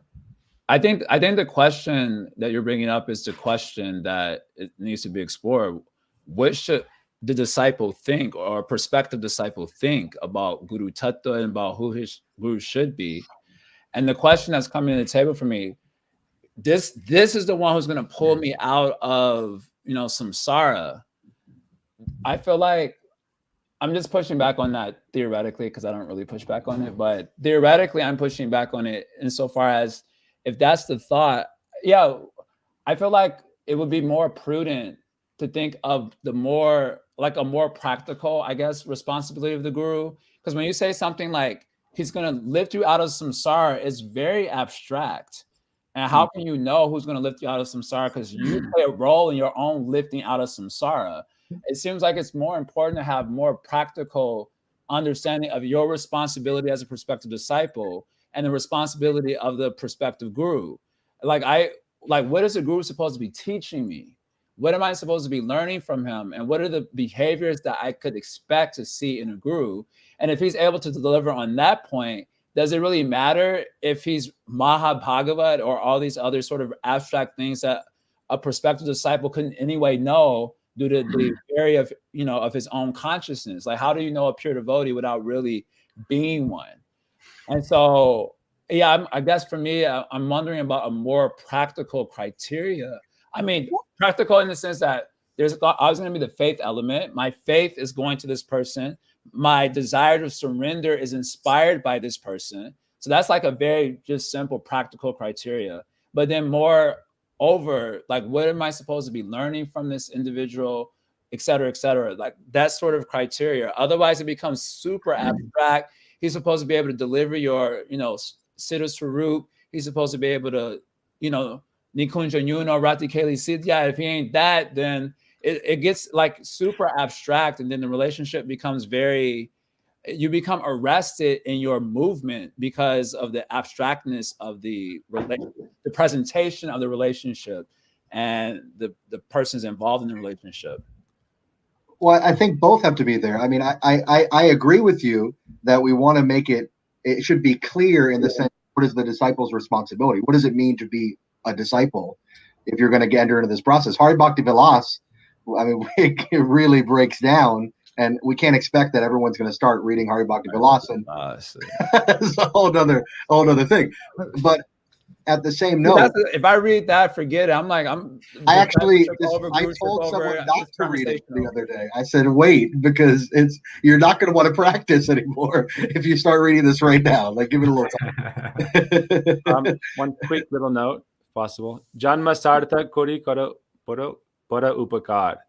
And so this idea of, I think traditionally, like if we saw Bhaktisiddhanta Prabhupada, one of his unique contributions was saying, don't just look after yourself and pretend to do Nirjan Bhaja, and go out and do Nam Sankirtan, help others. Right. And so we see a lot of the people who came originally to Bhaktisiddhanta Prabhupada and the Gaudiya Math, they started off, and you can read Bhakti Hriday Bhan Maharaj's poems. They start out on this spiritual journey. Like if you're hearing the song of the call of Krishna on the flute, you're on your own individual spiritual journey.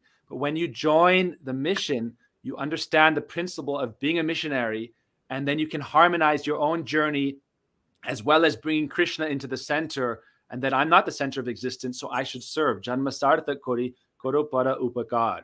And so it's just, we wouldn't have, if Bhaktisiddhanta Prabhupada didn't have this magnanimous spirit, if Srila Prabhupada didn't have this magnanimous spirit, if the followers of Srila Prabhupada didn't have this same magnanimous spirit, we wouldn't have Krishna consciousness in the world in this prominent way as we do to this day.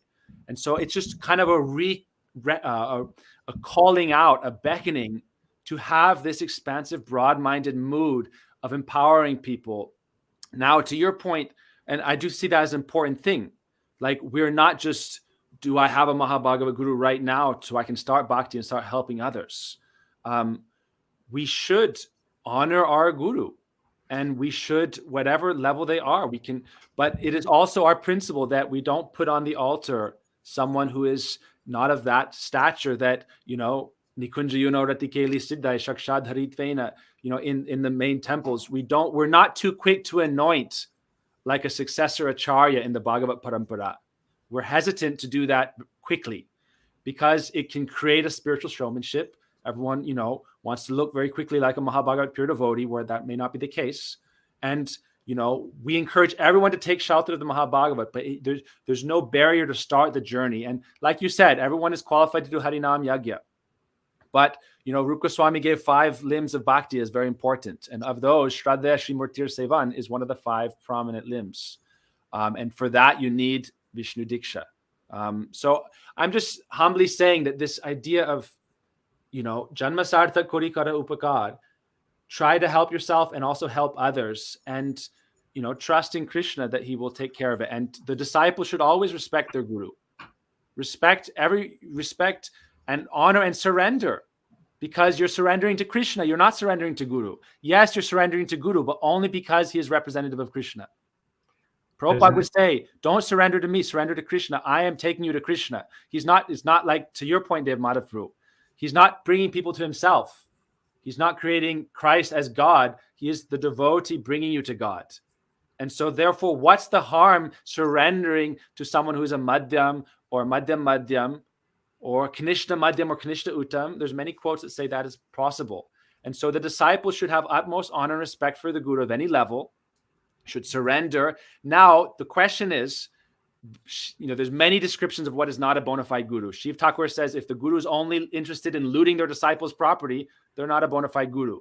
And Shiv Thakur says most gurus want the wealth of their disciples. They don't want to, help them. Durlabha Sadguru Devi Shishya Itapaharika. I'm not going to get into dozens of quotes. The point is that if you're genuinely helping them and advancing in their bhakti and their, helping them, encouraging them towards higher association, then take shelter. Surrender, because you're surrendering to Krishna. You're surrendering to Nityananda Prabhu. We haven't spoken once about Akhanda Guru Tattva in this entire conversation. Why not? There is one Guru, Nityananda Prabhu. There's one Guru, Baladev Prabhu. And there's many manifestations and representations. And we said, we're not diluting. We're just saying that Guru is Vyas. They're taking you to a point. That's why Krishna says, Acharya Mambijan. Krishna says, Acharya Mambijaniyam. Know them to be as good as myself because they're bringing you to me. And so we're kind of like, well, Krishna doesn't count anymore. Nityananda Prabhu doesn't count anymore. Only this soul, they have to be God now for me. We respect them, Shakshad Haritvena. But why? Because Kintu Prabhoya Priyadevatasya. We respect them as Shakshad Haritvena because they do the Lord's very dear, important task of bringing conditioned souls to their true home. That's why they are Shakshad Haritvena. The third line is equally as important as the first line. You could say even more important. So I'm not arguing on this point. I'm just saying, again, a more compassionate view towards anyone taking responsibility. And that's why I don't, it's like whoever one may be, if they're genuinely, sincerely practicing and helping others, then amen to them. Thank you. You reminded me of this anecdote in the Ramayana I like to think about when considering this tension of where I'm surrendering and is the person worthy of my surrender. Marichi is told by Ravan, you go as a golden deer and present yourself. And he said, no way. And Ravan says, why not? And he said, well, if I do that, then I'll get killed. And Ravan said, well, if you don't go do that, then I'll kill you. And then Marichi says, okay. He goes off to go be the golden deer. And before he does, Ravan says, wait, where are you going? I thought you said you were scared to get killed. He said, yeah, but I'd rather be killed by Ram than be killed by you. And those who think they're not surrendering, you're being worked over by your mind already. You're already under the control of and the jurisdiction of the material energy. Why not take a gamble on the spiritual energy? That's how I consider it. If I see somebody who is inspiring my trust and faith, there's no loss in going and being killed by Ram in that moment. If they prove themselves so-called unworthy, it's only for my upliftment. It's my own sincerity that's being tested. And Krishna has his arrangement for me to be connected with somebody more established after I purify myself to be ready for that. So there's no loss in that effort. If somebody's the slightest performance of this bhakti is never lost. One point is, going back to that point of like falsely trying to push someone into like taking on the role of a pure devotee, more householders can be guru. It's not that only a sannyasi who is like able to show that they're a pure devotee. More householders can be gurus. More people of different categories can be gurus. Why? And I'm just saying that like in order, and this is in Prabhupada's commentary again and again and again, they're helping you take steps forward in the process, and there'll be less fall downs if there's less false push to like show yourself to be a Mahabhagavad. Mahabhagavad is self-manifest. Acharya is self-manifest. But in the meantime, the movement has to continue and spread. And this was the direction and desire of our Guru Varga. Also, on that point of less fall downs, those who are not at a pure stage taking on this responsibility. Sorry, Jai Jagan? Oh, you're muted there. My bad. Okay. I said, who wouldn't love that point? Less fall downs, please. Well, but on the topic of less fall downs, if a personality takes on less disciples and they're more capable of processing the karmic responsibility and the burden of a handful of disciples instead of thousands or tens of thousands of disciples. I mean, this discussion point with the GBC was that the vast majority of the gurus in ISKCON are the next decade or two, we won't see them present anymore. So then how does the society continue to function when the society's grown 50x, and it will more than likely continue to grow at that same rate if we remain true to Srila Prabhupada's teachings, if we don't allow for some natural growth. And so then that point of Tulsi comes in, right? Is that so who picks all these new tens of thousands of gurus? Who Tens of thousands of who grow stamps, naturally who and then stamps approval that this Grihasta, oh, it's been at least a decade since you've had sex life, so you're ready. Or who's making these decisions? who says that's a requirement? Well, that's a whole other topic. Wait. So what is the what is it? Gave him out of Now breaks his silence on this one. no. That's not why I'm. No. It's You got the not, Grihasta's attention there. right. I was like,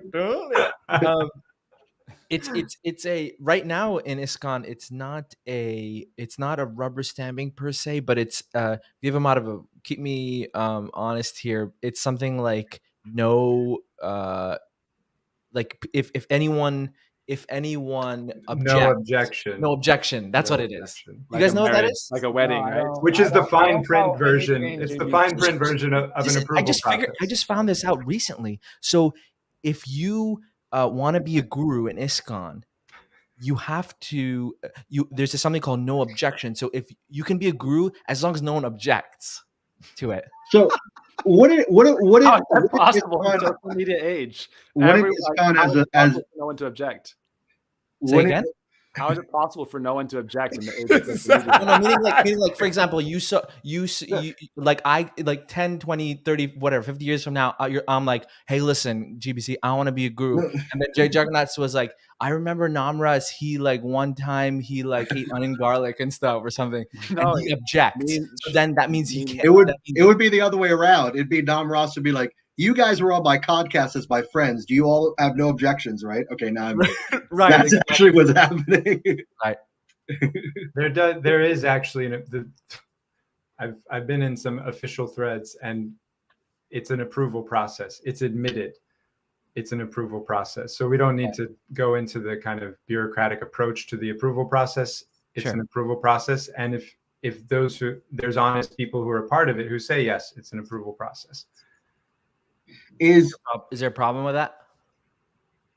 I have a problem with it. The guru being approved. I find. No, I know. I'm just trying to spur the conversation. I find it. He's being the host. I find it's the virus that is causing all of the other symptoms that everybody complains about as the so-called problems of the society. This is the corona. This is the COVID. This is the thing that causes all the other calamities. Because our relationship with Guru is our relationship with everyone else. That's why Krishna emphasizes it so much, because ultimately it's our relationship with him, as has been spoken to. But my relationship with Guru is my relationship with all the other devotees and all other parts of creation of Krishna by the extension of that understanding. So this lack of trust and this diciness, this kind of like, you do for me, but I'm going to hold back for you until you prove yourself worthy to me. That approach to relationship is what we go into every other relationship with: husband, wife, child, and parent, congregation member, temple president, and congregant. All of the other relationships are colored by this very odd, weird, rubber-stamped approach that we have to the spiritual master, and it's spoiling everything. So would it be healthier for ISKCON as a society to like overnight, like cold turkey, this is not the system anymore? Guru is self-manifest. Everyone should seek out, according to Shastra, this is Prabhupada said this, and this. I would say yes, and it's not as cold turkey as you would. That phrasing leads you to believe, and this is my. That is not going on already. Right, that's right. As though the checks and balances of the parampara are not already active and already engaging in the heart of the disciple, as though we're dependent on ISKCON telling us yes or no, these things are allowed to be happening. They're happening. The degree to which things are working is because of that natural check and balance that's already existing, not that suddenly overnight we decide we're going to flip that switch instead of the other switch that's on right now. So it's an erroneous, specious, that's the real word. It's a specious argument on the part of those who advocate for institutional control of guruship, that there are no checks and balances in the natural system. Actually, the natural system provides, and this goes to Tulsi's point, which she made earlier. In the natural system, when my guru has an issue and I have an issue with my guru, it's my fault. It's not ISKCON's fault. But in the present circumstance, I, as a conditioned soul who love excuses, my most precious possession are my long list of excuses for why I'm not a pure devotee. Who to blame? ISKCON is giving me the best excuse. It's not my fault that I chose inappropriate shelter. It's ISKCON's fault. That's a great point. And continue. And that subtly undermines the responsibility that's supposed to be there, felt by every individual, felt by the collective Sangha, to keep each other safe, to keep each other progressive. No one is investing themselves and bringing that rigor, because we're all waiting for ISKCON to be Krishna conscious for us. We're all waiting for the GBC to give me a guru for me.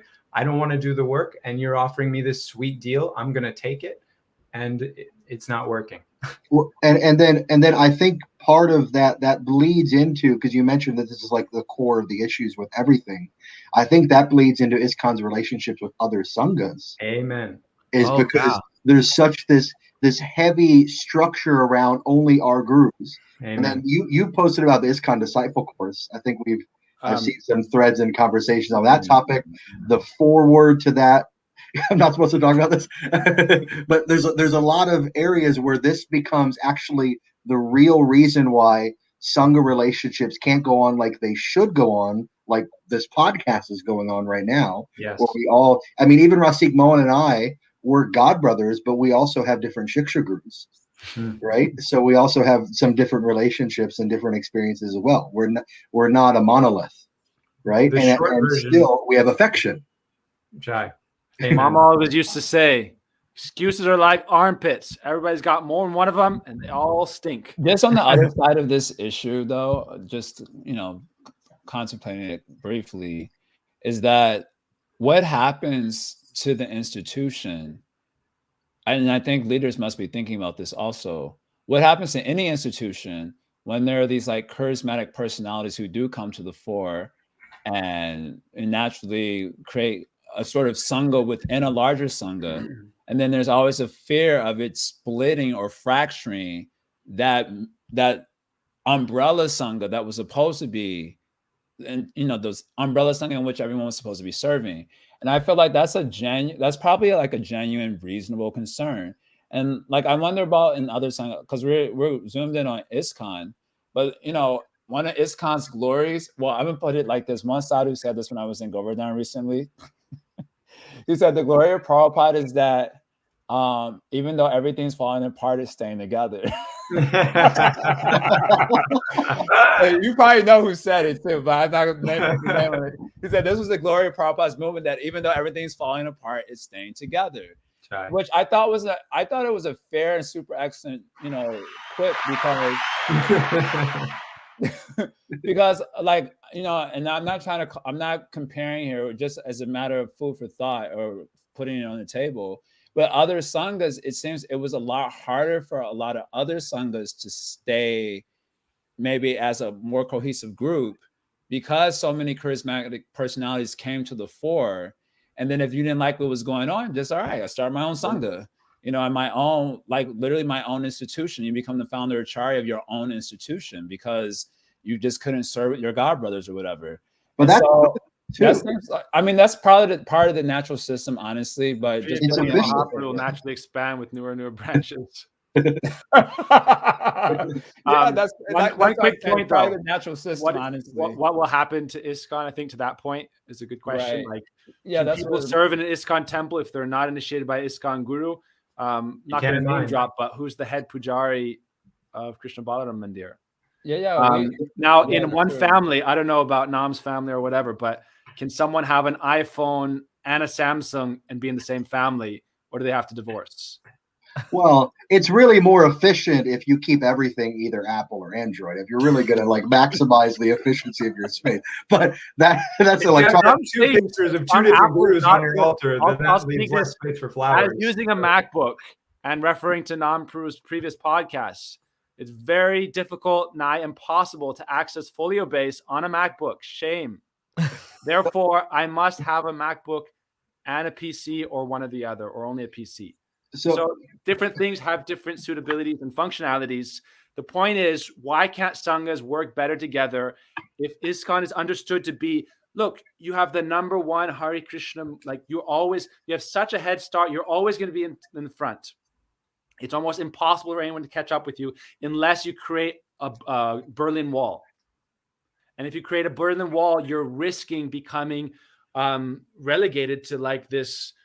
Oh, it just seems very like 18th century, 15th century. Like, don't talk to anybody. Like, imagine if I have friends from all over the world and I've grown up in a temple where there's people from 50 different countries.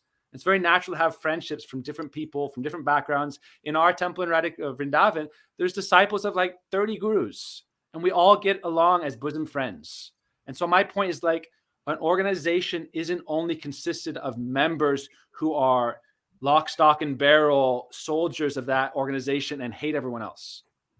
Because how does that make any sense? We're all part of the Chaitanya tree, one Chaitanya family. That doesn't mean we have to give up our sovereignty individually and our organizations individually. It just goes to say that, can I go into an ISKCON temple and feel welcome as not a lock, stock, and barrel disciple of a present day ISKCON guru, even though my parents or my friends' parents are Prabhupada disciples, or even if I'm not at all related to Prabhupada, can I still accept Prabhupada as a Shiksha guru and feel welcome? Can I say my guru's name in an ISKCON temple? And why not? What is the I can't even say my guru's name in an ISKCON temple. So my point is simply like and that's actually the first topic we're supposed to talk about in this podcast. Maybe before we end, we can touch on it a little bit at least. What is like our future view of the Hare Krishna movement? And this is part of my feeling, as it's unavoidable for there to be lots of charismatic leaders. We don't want a monolithic society. We don't only want Apple. We don't only want Samsung. We also want really cheap knockoff phones in India that are like a lava. It's cheap.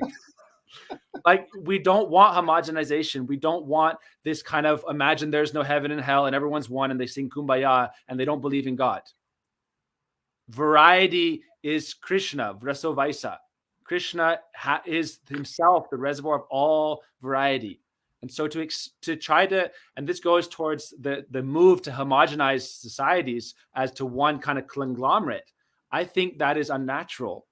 And it will stifle growth. A tree has different branches with different twigs so that all the leaves can get sunlight, but they're one tree. And so I think this idea of we're one Chaitanya family, but we're specifically in this branch. We're specifically in this branch. We don't have to always associate, but at least sometimes we can get together, and we shouldn't try to saw off each other's branches. I can have a friend from China and a friend from Ukraine and Russia, and we can all love each other, and we don't have to agree with the politics of our leaders necessarily, but we can still be friends. And we can agree to disagree on many points, but we can still be friends. Well, I think historically, sorry to interrupt. I think historically it's been because the society of ISKCON was based around the temples, that there was that kind of control, you could say, of, okay, who do we associate with? Now that it's not based around the temple life, ashram life, it's broken open. The lines are being blurred like anything, like totally being blurred, I think. And for the future, what's that? What's the danger? There's no danger. There's no danger. Yeah, there's no danger. Sorry, David Madhav, I didn't interrupt you. Well, I think that, to Jai's point, there are legitimate concerns. There are dangers. I wouldn't say that there's not dangers. However, how much is the institution able to protect us from those? How much does it want to enjoin in us the idea that it can? And so to your comments, Rasik Prabhu, when we look at it, ISKCON and the challenge that it faces of presenting this dynamic Gaudiya Vaishnava culture to so many people and keeping people feeling under the same umbrella, we all know well that hating Maya is much easier than loving Krishna. It's much easier for me to look renounced and divorced from the material energy than it is to deeply develop affection for Krishna. So as an institution, it's much easier to create an enemy than to internally enjoin the fundaments of Krishna consciousness and let that be the unifying factor of the community. Right. If we have an enemy, then that automatically we're on the same team, because we're not on that team. So that temptation, I think, is one that ISKCON has succumbed to some degree. And to Nam's point, because nobody's living in the temple anymore, and therefore chapati problems are not being provided and solved by that structure, all ISKCON really has left in the influence of its everyday congregant is that guru connection. We say your guru is authorized. And so this is why it's very difficult for them to give that up, because it's the last vestige of power that they have from a kind of institutional place, without reforming the institution into something where dynamic spiritual leadership is the reason I'm coming to you. That's right what now, it should be. Right, as it should be, no doubt. But again, because of habit and social dynamics, history, etc., it's fallen back to, we've got this guru thing on lock. You have to come to us for an authorized spiritual master if you want to feel like you're connected to Prabhupada. And so it's very hard for one who's been honored, dishonor is worse than death. So it's very hard to give up power once you have it. ISKCON has been holding on to this. It's unnatural. It's going to be very difficult to let it go, even though by letting it go, all the things ISKCON was created to create and support devotees with will actually be felt. It's still going to be difficult. And so my personal feeling is people just have to start doing what they know is right, not as in a mood of rejecting ISKCON or leaving ISKCON, but showing ISKCON that they don't matter as much as they would like to or think they do. And I want to comment on this as well, because I don't consider myself as not being part of ISKCON, right? So why? Commentary. I mean, I'm wearing this shirt, but it's not like a shirt. I thought it was funny because I got it from Namarasa. But I mean, I grew up in ISKCON, and then I saw firsthand when Sripad Bhagavad started to take Sangha of my Gurudev that he was having fights every Sunday feast with his godbrothers on that he's abandoning Prabhupada, that he's giving up Prabhupada. And he's like, but I'm feeling closer to Prabhupada by having association with someone who's friends with Prabhupada, right? And so I think one thing to Judge Jagannath's point that we also have to think about is when we talk about dangers, we should also, I think decisions made out of fear are always wrong decisions. So we need to come to a level-headed place before making decisions. And I implore that the GBC and ISKCON should be doing that as well. Not out of fear of losing people, but out of like, what is the right path to forge forward in Srila Prabhupada's mood and vision?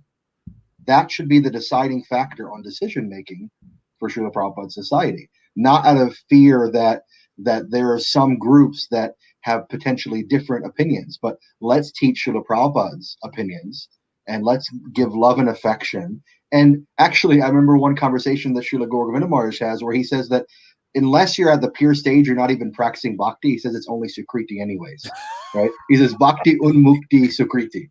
That's super inspiring. so 2 hours out the window. Woo. so What's wrong with Sukriti, guys? Yeah, I mean, I'll take it. I'm taking it. I'll take what I can get.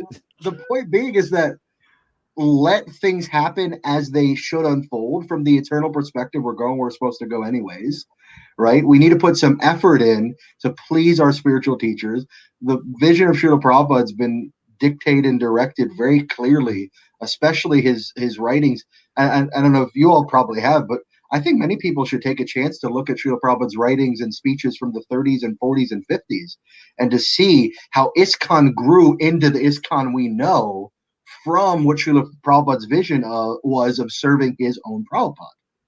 And then let's take on that responsibility. The natural progression of having thousands of gurus is that we have people becoming perfect disciples of their guru, like Rasik Mohan Prabhu was mentioning earlier.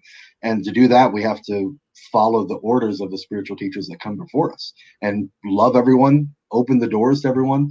I like the idea of good fences make good neighbors, but it doesn't mean that you can't have a gate that opens both ways. Awesome point. You know, I would feel, I'm obviously compelled by all these points, honestly. I would feel more compelled by these points if we had representation from, like, let's say Jiva Institute and Radha Kund, followers and so on. I would, but we know that anti-parties. The anti-parties, exactly. So that's a joke, everyone. That's a joke. Yeah, that's obviously. Let's clip that anti-party section. I would feel no clipping. This is live. I'm already compelled by these points. I'm in this vision of a future ISKCON, a future relationship of sanghas, And I would feel more compelled and convinced by it if we would have representations and these other sanghas who also honestly have a relationship to ISKCON and Gaudiya Math as their genesis in Krishna consciousness and later on.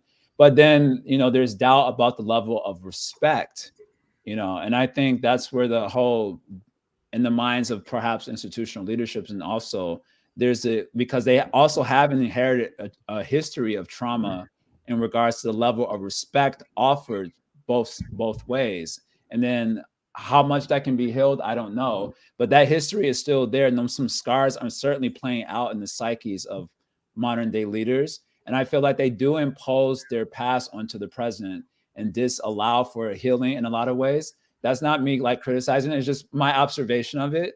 And so I don't think that's necessarily an easy obstacle to overcome. When you have time overcomes that naturally. I actually had a conversation about this with Sripad Bhagavad Maharaj, and he's extremely blunt personality. And he's like, me and all my godbrothers have to die, and then you guys can figure it out. And I mean, it sounds like really, really harsh, but if there's old history and old wounds that have lasted for half a century, it's hard to give that up. Yeah. And so, like, we should not shoulder the burden of our past generation's old wounds. I'm totally down with that. Amen. I don't want the previous generation. In order to do that, though, we have to be introspective. Yoga yukto munir brahma nachare nadigachati, because there's many people who are aware that they lived with parents, to use a kind of sociological example, parents that weren't equipped in the best ways to raise them. And they recognize that, and they recognize the kind of symptoms in their own life, but they don't recognize the in-betweens, the work to do to actually create a healthier dynamic. Right. And so, yes, time, and yes, it heals all wounds eventually, but I'm interested in more immediate healing. And so not this discussion itself is part of that, but it takes everybody taking this discussion and bringing it into their own sangha. Right. And having it with the people that they already trust, and empowering each other to create those local bonds of trust, and not be so worried about the authorization and institutional sanction that the idea of that there was an idea of was necessary for so long. One thing I'd like to just mention, slight counterbalance, you could say, or pushback. I know everyone has utmost appreciation, but just to mention it, how much appreciation is due to those who were the sons and daughters, first gen of Srila Prabhupada, or of whatever guru and his organization, but primarily we're speaking about ISKCON now. And they were warriors for the cause, and they embodied that warriorship, soldiers for the cause. I mean, doing such sacrifice that would be almost unimaginable for a lot of people, myself included, to this day, morning it's to artificial to try to do it. So my point in that is, we have this tendency in modern society to cancel the past because it wasn't perfect. And we kind of cut off our legs for the future as well. And so it's the same thing nowadays, even with some of Srila Prabhupada's quotes. Oh, that has to be canceled. This has to be canceled. That can't be played. We can't play Prabhupada in the temple because it's too controversial. America has to be canceled. Now, what are we? We're just constantly, every 20 years, we have to reinvent a new form of liberalism so that we can feel morally righteous. And therefore, we have to constantly cancel the previous generation. And so my point to our fathers and our parents and our mothers who spearheaded the development of this movement, Ram, when they were building the bridge to Lanka, Ram gave utmost respect to the squirrels that were putting the sand off their body into the rocks. And some of the Vanaras were saying, oh, I'm bringing the big rock. And Ram respected the squirrels. So just my point in that is, and it's something we haven't had time to go into, we probably won't tonight, but Artha Pravritti versus Anartha Nivritti. Artha Pravritti means going towards the positive and seeing the positive, and Anartha Nivritti means destroying the negative. And both are necessary. But at a certain point in life, it's very important to both see the positive and, cup's half empty, cup's half full. But let's try to fill the cup. We're more likely to fill the cup if we have an Artha Pravritti tendency.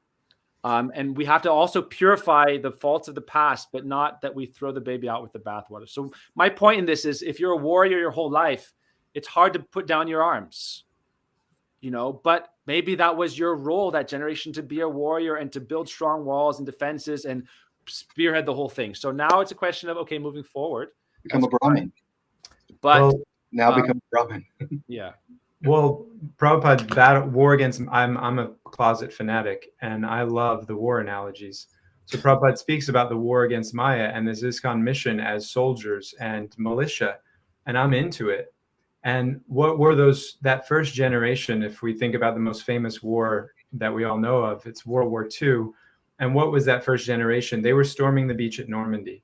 They were doing the unprecedented thing that nobody would do after, and nobody could do unless they were in that circumstance where you had to. This is what it means to serve at this moment. And they all, as you're saying, in an inconceivable way, they all surrendered to that. The generations after them, the soldiers who come after in the war effort to win, to try to recreate that and behave that way is artificial. And it's a disservice to the sacrifice that those men and women made. Correct. It's in some sense a mockery of it to try to recreate 1973. 1973 happened, so 2022 could happen. And it looks different. It has to. And if it doesn't, then in some way, it's an artificial, it's an artificial reliance on those glory days rather than using their sacrifice and building upon it. And I also want to make one other point in regards to the absolute necessity of young devotees taking responsibility is that, many people learn by doing and making mistakes. And while we have the association and the advice and guidance of really experienced senior Vaishnavas around that, unfortunately, over the past several years, we're seeing left and right are departing this world. That empowerment is required. We take on a responsibility. We're not qualified. There's a Christian saying that God doesn't call on the qualified, he qualifies the called. So you take on a responsibility and you take the advice and guidance of the people who've done it before you, that they should spend the rest of their life chanting 64 rounds a day and giving advice to those who need it, and let us take advantage of that advice and try to push forward in the responsibilities that they've already paved the road for. Mm-hmm. So we're coming up to we're up past 2 hours now, and there's been awesome conversation. I feel like we could go on and about different topics. Maybe we'll do this as a regular thing or something. Why don't we talk about the flat Earth and so many other things? Fake moon landings. We will do it. We will do it. So if you like what you're hearing, if you like this group, I think this is a pretty cohesive, nice group. We don't mind interrupting each other and things like that. If you like it, please put in the comments. We might do this again, but I think we can end there. Let's have ending statements. I don't mean to put people on the spot, but I think it's a good thing to do. Rasik, why don't you start? Oh no, pass. I'm just I'm ready to talk about flat Earth, guys. That's us, me. I'm Gnostic, by the way. Okay, Jai Jagannath. I'll just echo something Rasik said in the course of the conversation. Having a more compassionate view for people taking responsibility, especially of that most sacred, in the sense that most sacred responsibility of caring for someone in spiritual life. I was reminded of a Srila Maharaj.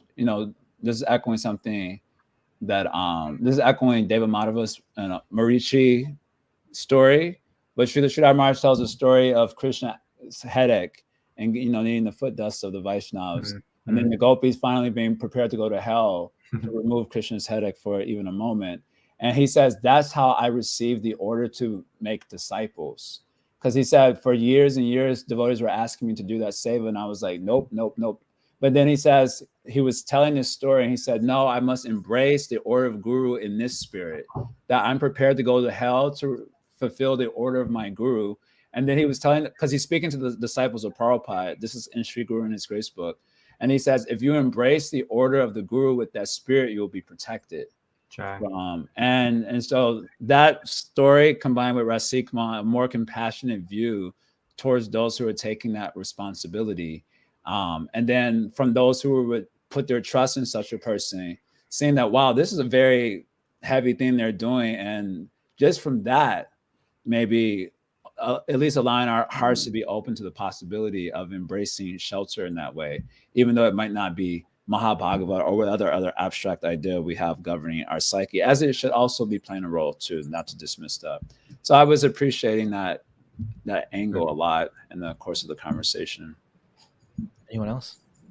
I wanted to mention something from one article that Srila Prabhupada's Sannyas Guru Srila Bhakti Keshav Maharaj writes, where he talks about that Uttam Adhikaris, they shower their mercy imperceptibly on Kanishta Adhikaris, and beyond their vision, they're raised to the platform of Bhadyam, and only once they're raised by that mercy, then they can see, oh, all along mercy's been coming from that source. So I would implore that devotees, even if you're feeling like, even if anything here has resonated with you, that you think that you could take back into your own communities and try to take on some responsibility, know that mercy's coming to empower everyone. I mean, I'll speak for myself. Everyone here is very advanced, very realized personalities. But for me, I have no qualification whatsoever. And somehow or other, I keep being put in situations that require me to step up or look like an idiot. And so, and I really think that if we take like our Acharya's feet on our head and just say, the mission Mahaprabhu must go on, let me do what I can. Whatever they want to use me for, let me be empowered in that way. And just surrender to that. And every single person watching and every person that's at all aspiring to be a Vaishnava has that opportunity to serve in that way if they just ask for it and beg for it in their japa. Beautiful. Anyone else? Well, the discussions about guru and the kind of tension that one may feel and confusion at different experiences, even when you feel affection towards several different Vaishnavas, that can create a kind of crisis also. And that you know, just fidelity and that idea of a single pointedness, and I have affection in some other place now, and does that mean that I don't have as much affection for this other person? I'm reassured by this understanding I was given that the spiritual master is the person who doesn't need anything from you, and you need everything from them. And when I examine those people that I trust most in my life, I see that this person doesn't need anything from me. But I want to give everything to them because of that. Because they're still dealing with me. They're still accepting me. They're still giving me something, even though they truly need nothing from me. And I wanted to offer that as a kind of consideration for devotees who especially were paying attention to the earlier part of the conversation when we were discussing the different dynamics of gurus and taking shelter. I wouldn't want anybody to leave that conversation feeling more discouraged. So I want to offer that as something to hold on to. Right. For me, I just appreciate so much having you all as friends. I can't even think of differences, but I know there must be, but it doesn't matter. And so it's just, I'm not into turbans. I said I'm not into turbans. Okay, well, sorry about that. I'm the only beard here, so. I would just give a great sense of, again, just going away from this with a great mood of love and honor and appreciation to everyone, and trying to take up this process, you know, sincerely, genuinely, trying to give up false ego. That's a very hard one. Desire for prestige is a very hard one. And yet we still have to try to help ourselves and help others. This was really at the cornerstone of Srila Bhaktisiddhanta Saraswati Thakur's Prabhupada's mission of, he said, you're not qualified to pretend to do bhajan in a room. You're qualified to serve Nam Sankirtan. You go out and serve Nam Sankirtan. You're not qualified to just pretend to be or I'll be a pure devotee and then I'll help and start. And then just the idea of the mood of what is a Khanda guru, and being able to take shelter of multiple people that one is inspired by. I mean, we're doing it anyway on YouTube. Anyone who's listened to many lectures of different personalities and been inspired, I have. It's great. And so the idea is, but another point is that our Srila Bhakti Vedanta Trivikram Goswami Maharaj, when he was approached by someone who was inspired by our Gurudev, Srila Narayan Goswami Maharaj, but was a disciple of Srila Prabhupada, they asked him, like, how do I understand the different roles and different levels of Guru and Shikshan, Dikshan? He said, Guru is one. And then he said again, Guru is one. And so if we can try to like zoom out a little bit and understand who is Lord Nityananda, who is Mahaprabhu, what have they come to give? How can we take this in our own life, relish this Gaura Prem? embrace and take on Harinam Sankirtan and boldly go out and distribute as servants of Lord Nityananda Prabhu, and take up that, torch of his service, and that giving up all false ego. It's a form of giving up of false ego to just unabashedly go out and distribute the message as it is. We don't need to concoct or create anything. We just unabashedly, unfiltered, give it as it is according to our, following and our understanding. That's fine. But really just to appreciate Lord Nityananda and Mahaprabhu and our Guru Varga and this glorious, glorious tradition, have faith in our faith and practice sincerely and see the results that they will come. And Prabhupada and our Guru Maharaj and our Guru Varga, they all wanted us to advance. They said, I don't want you to stay in the same place, stagnant in bhakti. Make advancement. And so that's our responsibility. And that's our responsibility to encourage. And therefore, we must take Sadhu Sangha.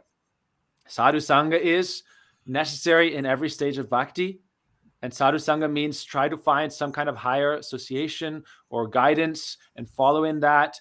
And in doing so, you can also take responsibility for others as a connection to this unbroken parampara, which is ultimately Chaitanya Mahaprabhu's, Lord Nityananda Prabhu's, and our entire Guru Varga's property. And we are not gurus, we are simply das and udas and udas. Mahaprabhu never said, he said, Amar agya guru hoy, on my order be guru. But what is his more deep fundamental understanding? That Britya Paricharaka, Britya Siddhi Mangswara Lokanath. I'm the servant of the servant of the servant of the servant of the servant. That's Guru Parampara. Because a guru with no guru is no guru. And so a guru is always das. And if we can be das, truly, genuinely disciple, then we can also bring others to our lineage. Why not? Awesome. I just wanted to highlight a comment here. I'm kind of dumbfounded about the topic, but Prabhu's, in a future podcast, can you discuss why you believe it's okay to banish those who believe in the Ritvik method? I can mention this in a second if we want. While the negative outlook is generally there towards Ritvik. That's a good I did want to mention a point in this regard when we were talking about Radhakund, certain Babaji sects, and others. Bhaktivinoda Thakur talks in his Society of Sri Gauranga article, Gauranga Samaj, that it's necessary and important to have a basic harmony of understanding of essential Siddhanta. And so those who say Bhagavat Parampara is illegitimate, Lord Nityananda Prabhu is not Guru, Tattva, certain things are actually deal breakers. Now, they're not deal breakers. You can still be friends. You can still respect and appreciate. But certain things are where we say, like I'll give you an example of Mahaprabhu. And I'm not criticizing Ritviks in this particularly. I'm just saying that sometimes it is necessary to understand the core precepts. And Bhaktivinoda Thakur says, without this internal harmony, it will be very hard to maintain cohesive spirit of one Chaitanya family. And so it's not to say Vasudeva Kutumbakam isn't reality. Everyone is Vasudeva Kutumbakam. And there's a thing I read this morning. Our Guru Maharaj said, to artificially pretend to be an Uttam Mahabhagava and not discriminate is an aparad. Sometimes as a Madhyan, you must discriminate. And so the point is that just in that kind of sentiment that there is, and we haven't talked about other things, and there's a lot of detail and subtlety around it. I'm not trying to paint one side or the other, but ultimately to protect our own spiritual life, we can't become so universalist that we lose identity. We are universalists, but it's universalist by having an identity. Then we can connect to the Supreme. It's a Chinta Bhed Abhed, not just Abhed. First comes Bhed. And that means we have a distinct identity and fealty to an essential conception. And if we hear too much aparat against that, it can destabilize the entire thing. And so that could be a whole other 10 podcasts. Yeah, it can. Yeah, a bunch of points. I'm just saying that there are certain things that we understand by our Guru Varga to be so important. And this is one of the things that people use against different groups. Yeah. And so that happens, and there needs to be deepening of conversations, understandings. It's not like no one's welcome at the table.